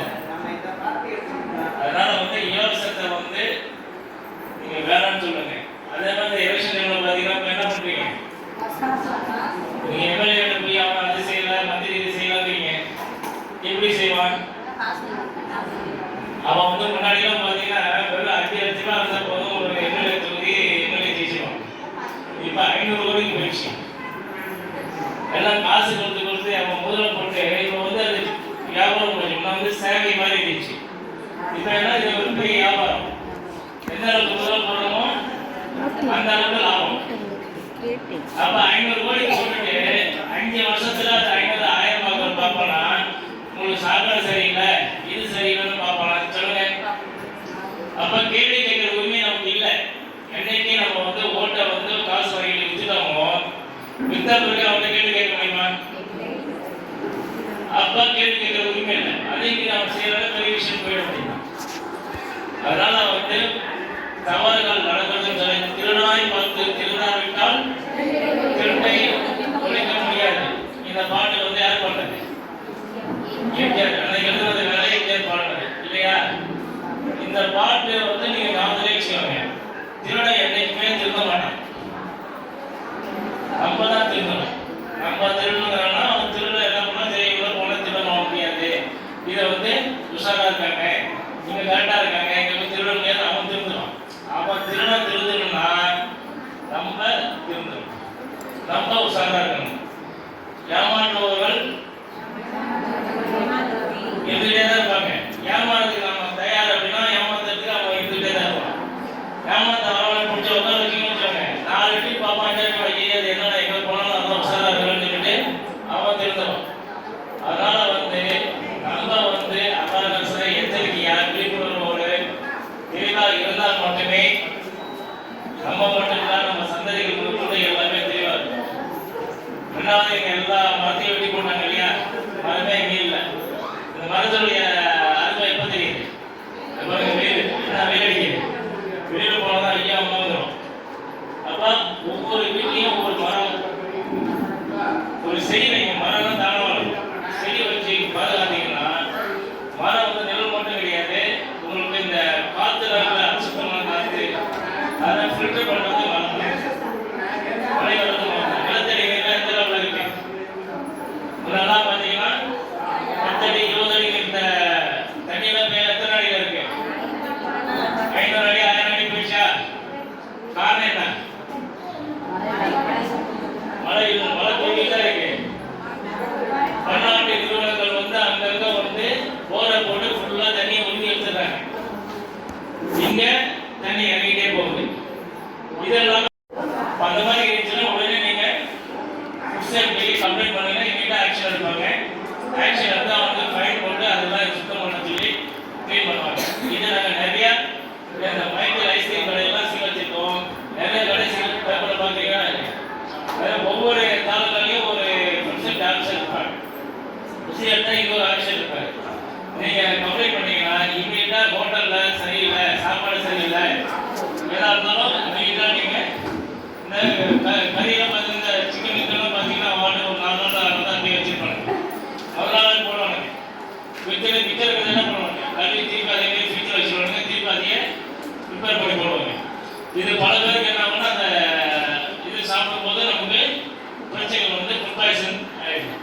இதெல்லாம் நம்ம வந்து ஒவ்வொன்றையும் வந்து நம்ம வாஷ் பண்ணி நம்மளுடைய ஆரோக்கியம் ரொம்ப முக்கியம்.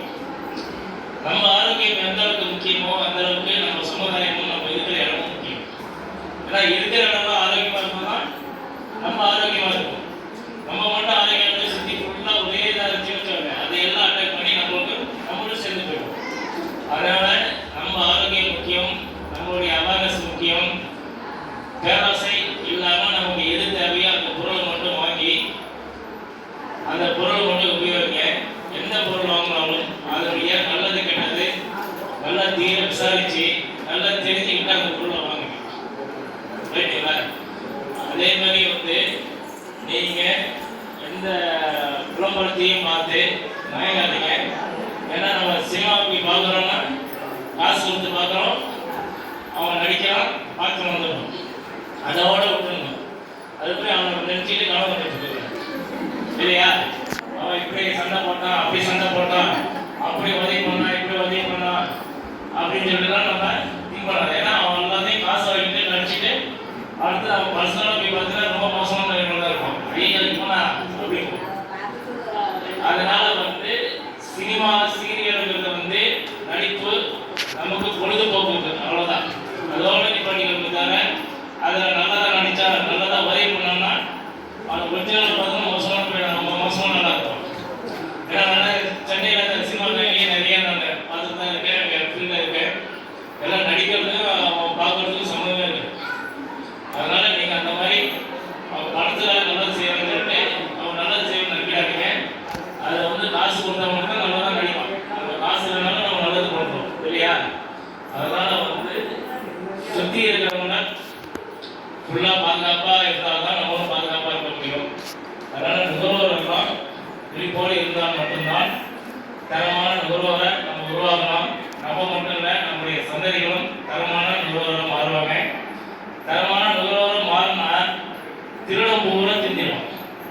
இந்த ஏமாத்திரம் போடி விளம்பரங்கள், விளம்பரம் எவ்வளோ பண்ணாலும் சரி மக்கள் வந்து ஏமாற மாட்டாங்க, நம்ப மாட்டாங்க. அப்போ நம்ம உண்மையாக கொடுத்து உண்மையான விளம்பரம் பண்ணி கொடுக்கலாம். அப்போ நம்ம சரியாக இருந்தால் மட்டும்தான் எல்லாமே சரியாகும், இல்லைன்னா எல்லாமே தப்பாக தான் இருக்கும். அதனால் நீங்கள் அதில் பொறுத்த வரைக்கும் விழிப்புடன் எப்பயுமே வந்து தெளிவாக இருங்க. அப்போ தான் நம்ம சந்ததிகளும் சரி. நிலத்தடி நீர் ரொம்ப முக்கியம், காற்று ரொம்ப முக்கியம், மரம் ரொம்ப முக்கியம். இதெல்லாம் வந்து நீங்கள் மனசில் வச்சுக்கோங்க. வேறு ஏதாவது கேள்விகள் ஏதாவது இருக்குது உங்களுக்கு? கேட்கறது கேள்விகள் சந்தேகம் இருக்கா? கன்சியூமர் கோர்ட்ல கேஸ் போடலாம்னு சொன்னீங்கல்ல சார், அந்த கேஸ் வந்து அவங்க ஃப்ரீயா எடுப்பாங்களா இல்ல நம்ம வந்து பணம் செலவு பண்ணுவாங்களா? நல்ல விஷயம். அதாவது நீங்க இதுக்கு போனீங்கன்னு சொல்லுங்க, ஒரு நஷ்டம் நம்ம கேட்குறோம். இப்போ சிவில் கோர்ட்டுக்குலாம் போனீங்கன்னா 8% பணம் கட்ட சொல்லுவாங்க. 1 லட்ச ரூபா நீங்கள் நஷ்டம் கட்டிங்கன்னா 8000 ரூபாய் ஸ்டாம்ப் டியூட்டி கட்டணும். இதை வந்து சிவில் கோர்ட்டுக்குலாம் போடலாம். கன்சியூமர் கோர்ட்டில் அது தேவையில்லை. வெளியே போனால் நீங்கள் 50 லட்ச ரூபாய்க்கு போட்டாலே உங்களுக்கு வந்து இப்போ வந்து ஒரு 2000 3000 அவ்வளோதான். 50 லட்ச ரூபா நீங்கள் நஷ்டம் கேட்டாலும் ஒரு 5000 ரூபாய் கூட செலவாகும். ஃபைல் பண்றதுக்கு மட்டும் செலவு பண்ணா போதும். இல்ல நீங்க ஒரு கேஸ் போட்டீங்க, போட்டு எனக்கு நஷ்டம் இது வந்து இவ்வளோ நஷ்டமாயிடுச்சு அப்படின்னு கேட்டீங்கன்னா, எனக்கு ஒரு 20 லட்ச ரூபாய்க்கு போட்டீங்கன்னா அதுக்கு மினிமம் ஒரு 500 ரூபா. ஸோ இந்த மாதிரி ஒரு மினிமம் ஃபீஸ் தான் இருக்கும். பெருசாக இருக்கு. வக்கீலுக்கெல்லாம் ஃபீஸ் கொடுக்கணுமா சார், இல்லை அவங்களே ஃப்ரீயாகவே நடத்துவாங்க? ஃப்ரீயாகவே யாரும் ஃப்ரீயே கொடுத்துருங்க. இல்லை சார், வக்கீல் போட்டு போனால் அவன் 1000 ரூபா வாங்கினா இவன் 1000 ரூபா வாங்குவான். வக்கீலுக்கு நம்ம பணம் வக்கீலே தேவையில்லை, நீங்களே போய் ஏன்னா நம்ம இந்த கோர்ட்டில் வக்கீல் நமக்கு தேவையில்லை. நம்ம ஒரு கம்ப்ளைண்ட் போட்ட ஒன்றும் இல்லை. நீங்கள் ஒரு பிரச்சனை வச்சுக்கோங்க, என்ன பிரச்சனை அதனுடைய பில்லு அது ஆதாரமாக வச்சு தபால் அனுப்பினாலும் அவங்க அதை எடுத்து செய்வாங்க. அது போய் அது ஃபார்மாலிட்டி அந்த டாக்குமெண்ட்லாம் இருக்குது, அது அவங்களுக்கு கேட்டாலே சொல்லுவாங்க. நீங்கள் உட்காந்து அது பொறுமையாக பார்க்கலாம். அதுக்காக நம்ம போய் அதை நீங்கள் திரும்பி வேலை பார்க்க முடியாதான் நம்ம ஒரு வக்கீல் கொடுக்குறோம். நம்ம அந்த வேலையை பார்க்குறது அது ஒரு சின்ன மினிமம் ஃபீஸ் வரும். அவ்வளோ வேறு ஏதாவது சந்தேகம் இருக்கா? எல்லாமே தெரியும். அப்போ யாராவது கன்சியூமர் பற்றி யாராவது வந்து பேசுங்க, என்ன தெரிஞ்சுக்கணும் ஓரளவுக்கு பேசுங்க. நீங்கள் சும்மா பேசுறதுக்கு நம்ம எப்பயுமே வந்து பெண்கள் வந்து தைரியமாக பேச கற்றுக்கணும். தப்பாக இருந்தாலும் ரைட்டாக இருந்தாலும் துணிச்சலாக பேசணும். துணிச்சல்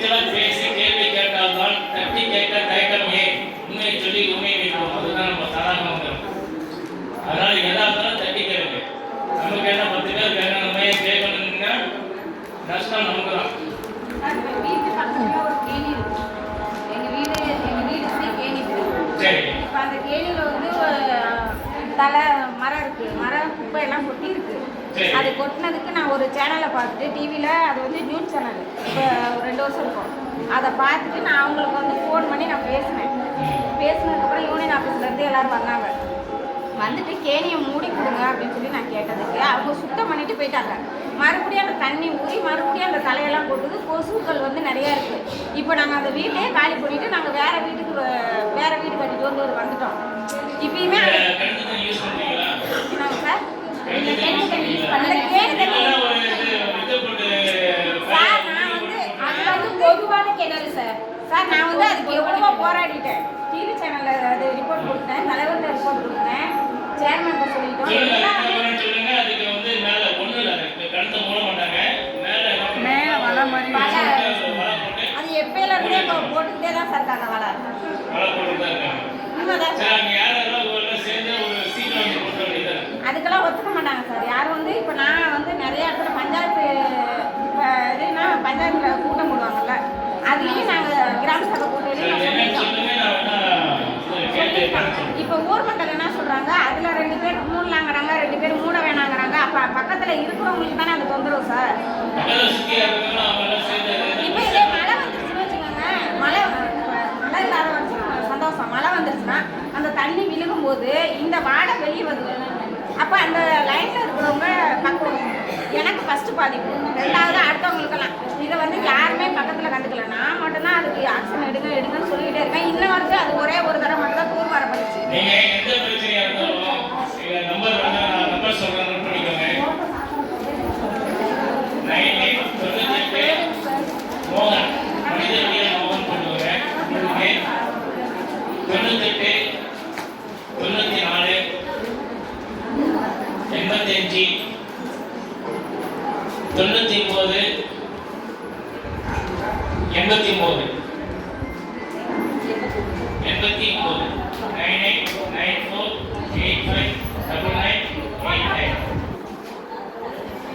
இதுக்கு நீங்க வாட்ஸ்அப் நம்பர் இதுதான். ஏதாவது வாட்ஸ்அப்ல அனுப்பினாங்க நாங்கள் இமீடியட்டா ரெஸ்பாண்ட் பண்ணுங்க. நாங்கள் அனுப்பி கேட்டுருவோம். ஏதாவது பெரிய செய்தியாக இருந்தால் நாங்கள் பத்திரிகையில போடுவோம். ரொம்ப முக்கியமானதை யூடியூப்லேயும் பேசி விடுவோம். அதனால எந்த ஒரு இஷ்யூ இருந்தாலும் நீங்க எங்களை கான்டாக்ட் பண்ணலாம். வேற எந்த பிரச்சனையாக இருந்தாலும் போலீஸ் ஸ்டேஷனாக போனீங்கன்னா அங்கே பயப்படுவாங்க. நம்ம பயப்படுறத எங்க பெருசாக பயப்படுவோம்னா போலீஸ் ஸ்டேஷன் தான். ஏன்னா மீதி எல்லா இடத்துலையும் பயம் இருக்காது. ஏன்னா போலீஸ் ஸ்டேஷன் போனால் என்ன ஆகும், மிரட்டுவாங்க, உட்காருவாங்க, அது போடுவாங்க, கேஸ் போடுவாங்க, இந்த பயம் வந்துடும். சார் நகை போய் நான் போய் கேட்டதுக்கு அவங்க என்ன தெரியுமா சொன்னாரு, அவர் எஸ்ஐ என்ன தெரியுமா சொன்னாரு, உண்மையாலுமே உன் நகை காணாம போச்சாமா, ஓ நகை தானா அப்படின்னு சொல்லி என்னையே மிரட்டுறாங்க. சார் ஏன் நகை தான் அடுத்தவங்க நகைக்கு நான் ஆசை பண்ணுங்கிறது கிடையாது. என்னோட பொருள் இவ்வளோ பொருள் போனது உண்மை. நீங்க தான் மனித உரிமை மீறல் வந்து அங்கதான் நிறைய நடக்கும். ஏன்னா நம்ம கொடுக்குற மரியாதை கொடுக்காம நம்ம அவதூறா பேசுறது, இந்த மாதிரி விஷயங்கள்லாம் நிறைய நடந்துட்டு இருக்கும். மிரட்டுறது, கேஸ் எல்லாத்தையுமே எனக்கு என்ன கேள்வினா எல்லாத்தையுமே கண்டுபிடிச்சிட்டாங்க. இவங்க தான் குற்றவாளி. நீங்க ஒண்ணு பண்ணுங்க, கேட்டாங்கன்னா கம்ப்ளைண்ட் எழுதி அவன் என்ன சொன்னா அதையும் சேர்த்து எழுதி கமிஷனருக்கு ஒரு ரிஜிஸ்டர் போடும். நீங்க கம்ப்ளைண்ட் எடுக்கல அவங்களுக்கு ஒரு ரிஜிஸ்டர் போடும் போட்டு அந்த ரிசிப்ட் அவங்க வச்சுக்கோங்க. வச்சுக்கிட்டீங்கன்னு வச்சுக்கோங்க, அவன் ஆட்டோமேட்டிக்கா கேஸ் எடுப்பாங்க. இதெல்லாம் வச்சு டைரக்டாவே போயிட்டு நாங்க டைரக்டா போனா பதில் சொல்லுவோம். அவங்க புகார் கொடுத்து எடுக்கிறாங்கன்னா ஒரு கம்ப்ளைண்ட் எடுத்து இங்க பக்கத்துலேயே இருக்கும். அந்த திருவிழா ஸ்டேஷன் இருந்தாலும் நீங்க வந்து ரிஜிஸ்டர் போடுங்க. போனீங்கன்னா உஷாராகி உங்களுக்கு ஆக்ஷன் இருக்கும். ஏன்னா ஆளெல்லாம் பிடிச்சிட்டாங்க. பிடிச்சிட்டு கடைசியில் என்ன பண்ணிட்டாங்க, இவங்களை சந்தேகத்தின் பேரில் தான் அரெஸ்ட் பண்ணியிருக்கோம், இவங்க வந்து இவங்க நகையை எடுத்தவங்க இல்லை அப்படின்னு சொல்லிட்டு கிடப்பில் போட்டாங்க. இப்போ 3 வருஷம் ஆகுது சார் என்னோட நகை காணா போய். நானும் எவ்வளோ தூரம் எங்கெங்கே அலைஞ்சு பார்த்துறேன். கலெக்டர்கிட்ட மட்டும் தான் பெட்டிஷன் கொடுக்கல. இப்போ என்னன்னா எல்லாருக்கும் பிரச்சனை ஏதோ ஒரு வகையில ஏதோ ஒரு சூழ்நிலை ஒன்றுதான் இருக்கும். பிரச்சனை இல்லாத ஆளுங்க யாரும் கிடையாது, பிரச்சனை எல்லாமே இருக்காது. நம்ம இந்த அவேர்னஸ் நம்ம ஏன் ஒவ்வொரு டிபார்ட்மெண்ட்லையும் ஒவ்வொரு சம்பவமும் நம்ம பேசுறோம்னா எச்சரிக்கை அந்த பிரச்சனையை வச்சுக்கிட்டு யாரு போய் தேடுறது, யாருக்கு போகிறது, எங்கே போய் நிற்கிறது, எங்கே செலவு பண்ணுறது, அலையிறதுன்னு இல்லாமல் வரதுக்கு முன்னாடியே நம்ம உஷாராக இருந்தோம்னா அந்த பிரச்சனை தப்பிச்சிடலாம். அதே மீறி பிரச்சனைகள் வந்துச்சுன்னா அது எப்படி எந்த டிபார்ட்மெண்ட்டுக்கு போகணும், யாரும் பார்க்கணுங்கிறது இதெல்லாம் நீங்கள் நல்லா தெரிஞ்சுக்கிட்டீங்கன்னா கரெக்டான ஆளுகிட்ட போய் நீங்கள் பேசி கரெக்டாக அந்த பிரச்சனைகள் சால்வ் பண்ணுறதுக்கு முடியும். அப்படி இல்லைன்னா அந்த மாதிரி சந்தேகம் இருந்துச்சுன்னா எங்கள்கிட்ட நாங்கள் கேட்கணும். எங்கே இருந்தாலும் ஃபோனில் உங்களுக்கு ஏற்படும், தேவையான நாங்கள் பேசுவோம். ஸோ முறையான தப்பான ஒரு ஆளுகிட்ட போயிட்டு இருக்கிற காசுலாம் செலவு பண்ணி அலைஞ்சு தெரிஞ்சு கழிச்சு ஒன்றும் இல்லாமல் அப்போ மொத்தமாக வர்றதுக்கு நீங்கள் வந்து அது முன்னாடியே எச்சரிக்கையாக இருக்கிறது நல்லது. அதே மாதிரி ரிஜிஸ்டர் ஆஃபீஸு நமக்கு எங்கெங்க தேவையோ பிளாட்லாம் வாங்குறீங்க, இடம் வாங்குறீங்க, இடத்துல வந்து நம்ம போட்டு முன்னாடி இன்னொரு டாக்குமெண்ட் போட்டு வச்சுருக்கோம் இல்லைங்களா? இன்னொரு கார்டு வாங்கினா அவங்க ஃபோட்டோ போட்டு உங்களுக்கு பேரம் பேசுவாங்க.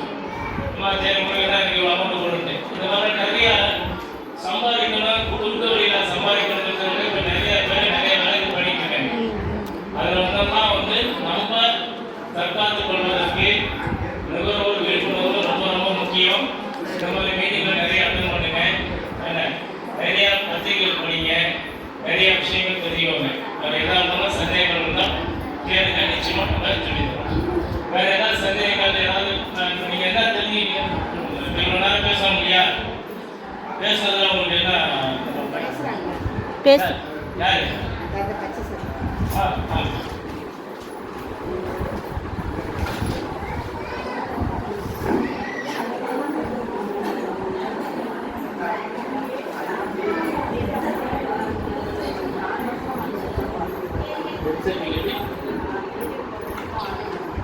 சரி, ஆன்லைனில் கொடுத்துருந்தோம் எங்களுக்கு. அது அந்த கால்குலாம் எனக்கு கொடுங்க. அது என்னென்ன ஃபாலோ பண்ணுறேன், இல்லை என் நம்பர் வச்சுக்கோங்க.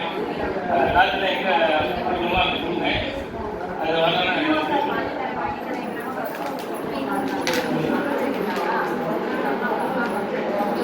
சரி, என்ன எழுதிருக்கேன்? இல்லை நீங்கள் என்னன்னு சொல்லுங்க. டாக்குமெண்ட் வாட்ஸ்அப் அனுப்பி விடுங்க.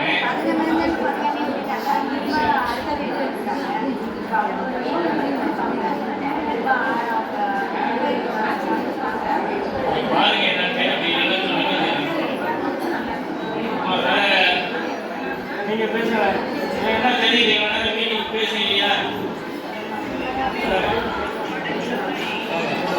எல்லாம் பேசிக்கிட்டீங்க. இவ்வளோ நேரம் நாங்கள் பேசுவோம், பேசிடுவோம். ஒவ்வொரு பேசுவோம். அனைவருக்கும் வணக்கம். சார் சொன்னது வந்து எல்லாமே நமக்கு ஒரு நல்ல பயனுள்ள செய்தி தான். இதில் நம்ம கிராமத்து சைடிலிருந்து தெரிஞ்சுக்கணும்னு சொன்னால் ஃபர்ஸ்ட் ஆஃப் ஆல் மளிகை சாமான் வாங்குற பொருள்லையோ ஒரு தீனி வாங்குற பொருள் எக்ஸ்பிரி டேட் பாருங்க. ஏன்னா இன்னைக்கு கடலமிட்டாயிலேருந்து பேரிச்சை மரத்துலேருந்து எல்லாத்துலேயுமே எக்ஸ்பிரி டேட் வந்துருச்சு. ஃபார் எக்ஸாம்பிள் குக்குரே பாக்கெட் யாருமே வேணாம், காற்று அடைக்கப்பட்ட ஒரு குக்குரே பாக்கெட்டை குழந்தைங்களுக்கு வாங்கி கொடுக்காதீங்க. யூடியூப் சேனல்லையோ சேட் யூஸ் பண்ணுறோம்ல, ஃபேஸ்புக் யூஸ் பண்ணுறோம்ல, அதில் பாருங்களேன் எல்லாருமே அந்த குக்குரே பாக்கெட் சாப்பிட்டு எவ்வளோ குழந்தைகள் பாதித்திருக்காங்கன்னு சொல்கிறாங்க. என் பையனே சேர்த்து தான் சொல்கிறேன், அவனும் சாப்பிடுவான். இப்போ சத்தம் போட்டு ஒரு தீனி வாங்கினாலும் எம்மா எக்ஸ்பிரி டேட் பார்த்தியா என்னை கேட்பாங்க. எக்ஸ்பிரி டேட் பார்த்தியாம்மா அப்படின்பா. அதாவது டேட் இல்லாமல் இருந்த காலம் மாறி போய் இப்போ ஒரு சின்ன பொருளில் கூட நான் மகளிர் சுய குழுவில் இருந்து இதை தயாரிக்கிறோம் அப்படிலாம் ஒரு கடலை மிட்டாய் பாக்கெட்டில் ஒரு ஒயிட் கலரில் போட்டுருப்பாங்க உள்ள ஒரு பாக்கெட். ஒரு முறுக்கு குட்டி குட்டி ரவுண்டு முறுக்கு பாக்கெட்டில் பாருங்க, அது ஒரு சின்ன வெள்ளை கலரில் வந்து இந்த இடத்துல இருந்து தயாரிக்கிறோம் இந்த இது போட்டுருக்கோம்னு சொல்லி போட்டுருப்பாங்க. அதில் இருக்கிற எக்ஸ்பிரி டேட் பாருங்க. நம்ம சாப்பிட்டு உடைச்சி வாயில வச்சதுக்கப்புறம் தான் சுக்குவாடு அடிக்கணும். அதுக்கு முன்னாடியே அதை பார்த்துட்டா நம்ம காசு கொடுக்க வேண்டியதும் இல்லை. ஒரு ஓப்பன் பண்ணிட்டா வாங்க மாட்டேன், ஒரு ஓப்பன் பண்ணிட்டேன் ஒரு சாயில போட்டேன் அப்படின்னு சொல்லிட்டு வாங்க மாட்டேன். அதனால அது வந்து எக்ஸ்பிரி டேட் பாருங்க. ஃபர்ஸ்ட்டு நம்ம உணவு உடுத்த உடை இருக்க இருக்கிற மாதிரி நம்ம உண்ணக்கூடிய உணவு கரெக்டாக இருந்தால் தான் மருத்துவ பதில் பேசணும். நம்ம உள்ளே போய் மயக்க வேண்டாம், அங்கே ஒன்றுமே இல்லை. அதனால எல்லாருமே உணவை வந்து கரெக்டாக ஃபாலோ பண்ணுங்க. அதான்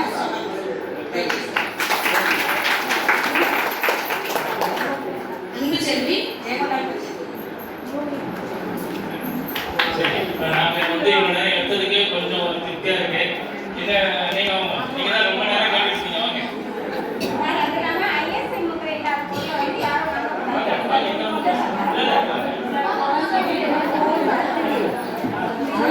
என்னோட பேர் வந்து மகாலட்சுமி. நம்ம நிறைய பேசிட்டு வரோம். அதே மாதிரி இப்போ சார் சொன்ன மாதிரி அடியாசம் இல்லாத பொருளை வந்து நம்ம வாங்கினோம்னா நமக்கு உடனே சார் சொன்னாரு. அதை வந்து ஃபாலோ பண்ணணும்னு கேட்டுக்கிறோம்.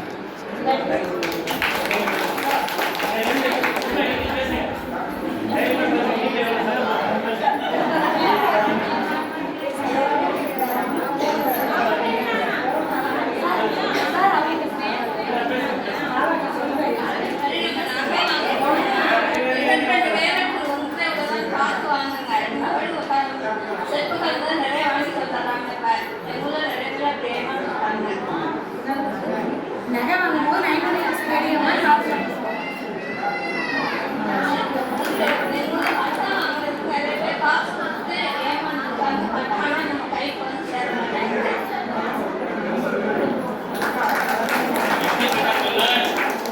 பொட்டல பொருள்லாம் நீங்க எடுத்தீங்கன்னா ஜாக்கிரதையா பார்த்து வாங்கணும். இந்த பொட்டல பொருள் இந்த பாட்டில் வந்து இந்த ஷூட்டிங்ஸ் எல்லாம் இருக்கு இல்லையா, அதெல்லாம் இப்போ நிறைய பார்த்தீங்கன்னா தெரியும் கர்மம் வச்சிருக்கு இருக்குங்கிறாங்க இல்லையா, அதெல்லாம் நீங்க பார்த்தோன்னே ஃபர்ஸ்டே அந்த குலுக்கி பார்த்துட்டு செக் பண்ணிட்டு அப்புறமேல ஓப்பன் பண்ணி குடிக்கணும். சரிங்களா?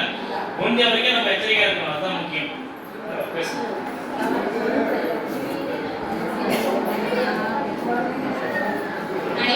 அனைவருக்கும் வணக்கம். என் பேர் ராதா. நான் தமிழகத்துக்கு கூட சேர்ந்து வரேன்.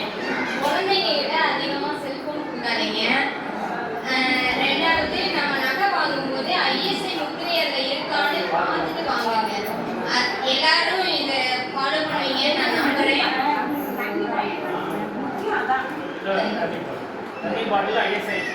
தண்ணி பாட்டில் நம்ம வந்து இப்போ அங்கே கிராமத்துல இருந்து வரோம், மிஸ்ரியில் வந்து ஒரு பாட்டில் தண்ணி வாங்குறோம் அப்படின்னா அதில் ஐஎஸ்ஐ முத்திரை இருக்கான்னு பார்த்துட்டு அது மாதிரி வாங்கி தண்ணி குடிங்க. ஏன்னா அது நம்ம உடம்புக்கு நல்லது.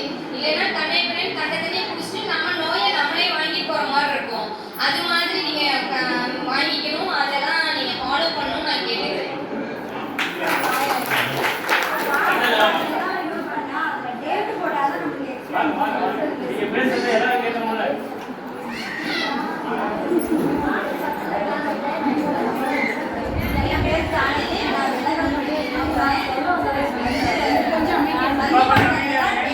தண்ணி பாட்டில்லாம் டேட் எக்ஸ்பைரி டேட் எப்படி கண்டுபிடிக்கணும்? அது நம்ம போட்டாதான் இருக்கும். அது என்னன்னா இருக்கும். அதெல்லாம் பிளாக்ல இருக்கும்.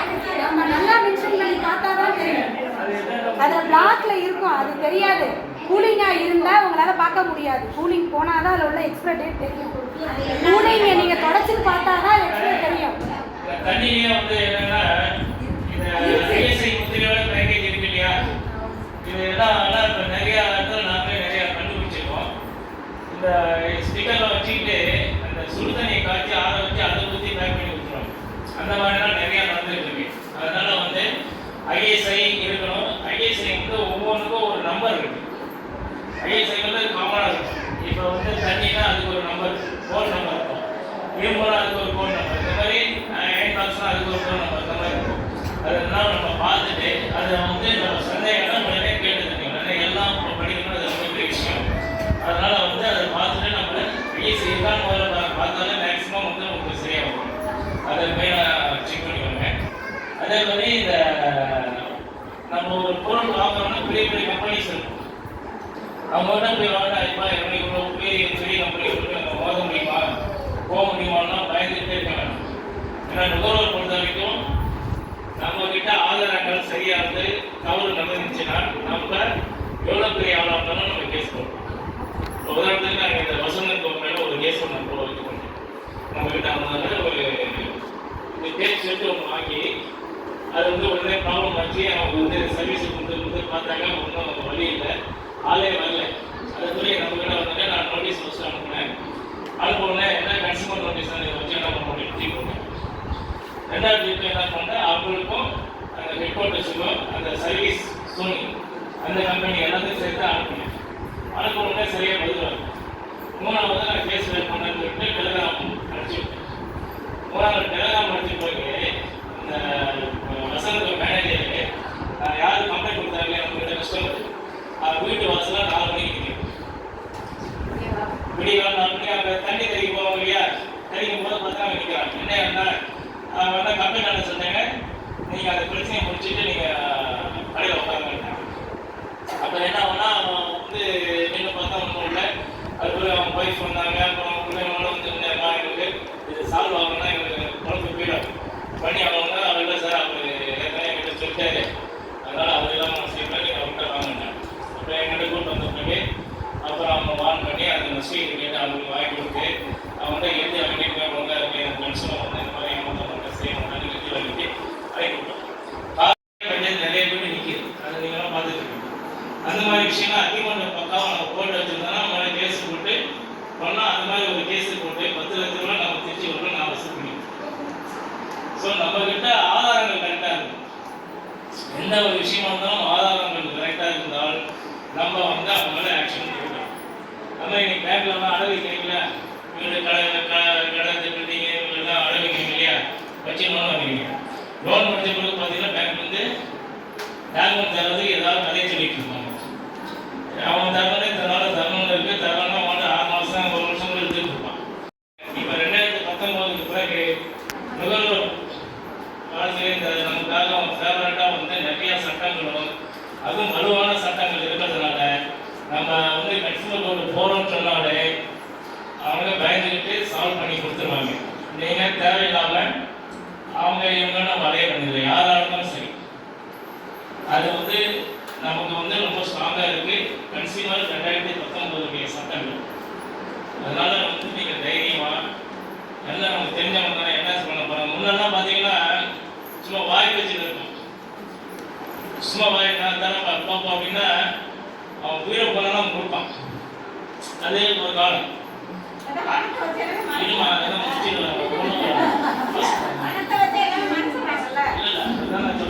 அந்த காலத்துல பெரியவங்களாம் பார்த்தீங்கன்னா எப்பா உனக்கு அதை அந்த இடத்த நீ வச்சு வைப்போம், நீ என்னதான் பிரச்சனாலும் அந்த இடத்த அவன் கொடுத்துருவான். வார்த்தைக்கு மரியாதை வச்சு அது பிறகு என்னன்னா அக்ரிமெண்ட் இந்த மாதிரி பத்திரம் எழுதி வாங்கிட்டாங்க. இப்போ எழுத்துக்கு ஒரு மரியாதை வச்சு அப்பா நம்ம எழுதி கொடுத்துடணும்னு. இப்போ நீங்கள் ரிஜிஸ்டர் பண்ணாலும் அதை ஏமாத்துறதுன்னு ஒரு பெரிய டீம் வாழ்ந்துட்டு இருக்கு. அப்போ வந்து அதுக்கே மரியாதை இல்லை. எழுதி கொடுத்து சாட்சி போட்டு கையெழுத்து போட்டாலே மதிக்க மாட்டாங்க காலம் இது. இந்த காலத்தில் நீங்கள் எதுவுமே இல்லாமல் கொடுத்தீங்கன்னா அதுக்கு பதில் கைகளே கிடைக்காது. இப்போ நஷ்டம் குழந்தைகள் தான் இருக்கும். ஏன்னா அதனால வந்து எந்த ஒரு ஆதாரங்கள் வாங்கிக்கோங்க, ரசீது வாங்கிக்கோங்க. எது கொடுத்தாலும் ரசீது வாங்கிக்கோங்க. பால் வாங்கினாலும் சரி எது வாங்கினாலும் சரி ரசீது வாங்கிக்கோங்க. ரசீது தான் உங்களை இந்த மாதிரி இக்கட்டான ஒரு நிலைமையில் வந்து உங்களை காப்பாற்றுறதுக்கு வந்து ஆவணங்கள் ரசீது. அது மட்டும் இல்லை உங்களுக்கு கொஞ்சம் தைரியமும் துணிச்சலும் வேணும். ஏன்னா எல்லாம் வச்சுட்டு பயத்துக்கு நினைச்சவங்க எதுவுமே நடக்காது. எதா இருந்தாலும் துணிச்சல். என் காசு நான் கேட்குற கேள்வி நீ பதில் சொல்கிறேன் அப்படின்னா இல்லை.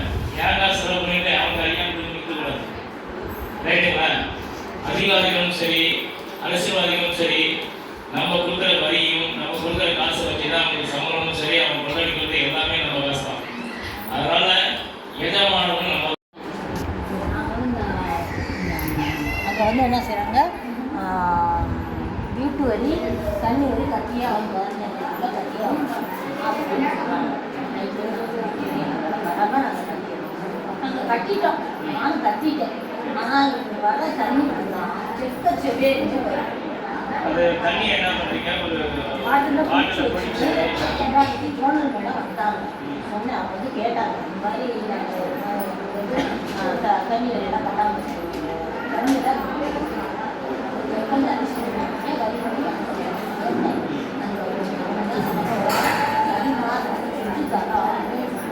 இப்போ பாருங்க லிஸ்ட் எடுத்து பாருங்க. இப்போ பஞ்சாயத்தில் இத்தனை லட்சம் வந்து வீட்டு வரி, இத்தனை லட்சம் தண்ணி வரி அப்படின்னு ஒரு கேட்க சொல்கிறாங்க.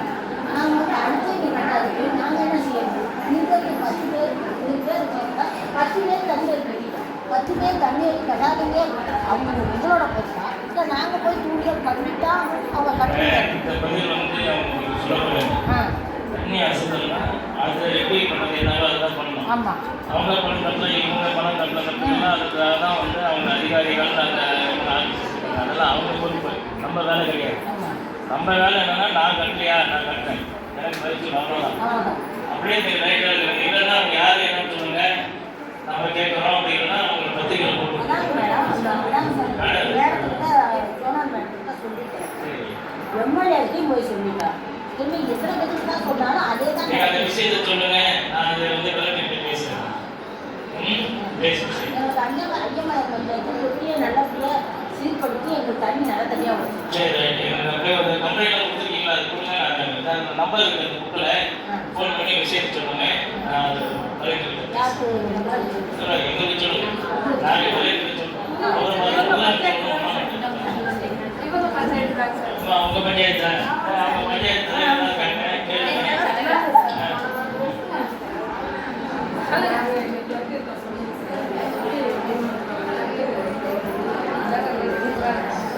சரி, எந்த பிரச்சனை இருந்தாலும் முதல்ல அவங்க முறையா வந்து எங்கெங்க சொல்லணுமோ அதை சொல்லிடணும்.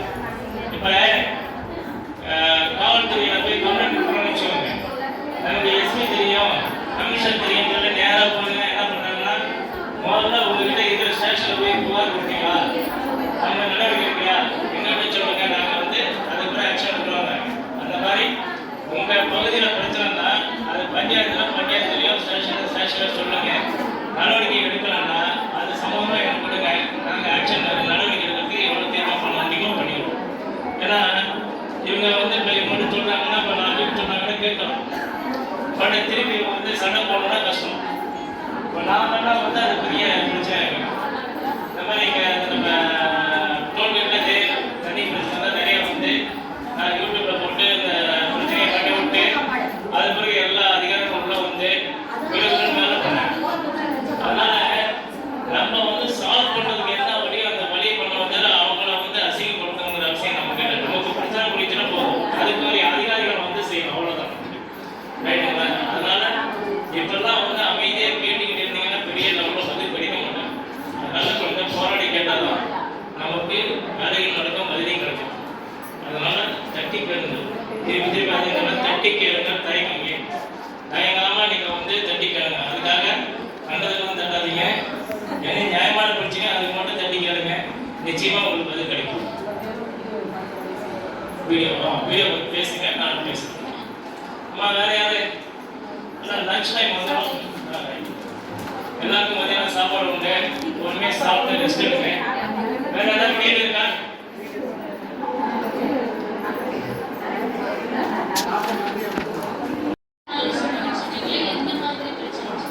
மக்கள் பாதிப்பு எந்த மாதிரி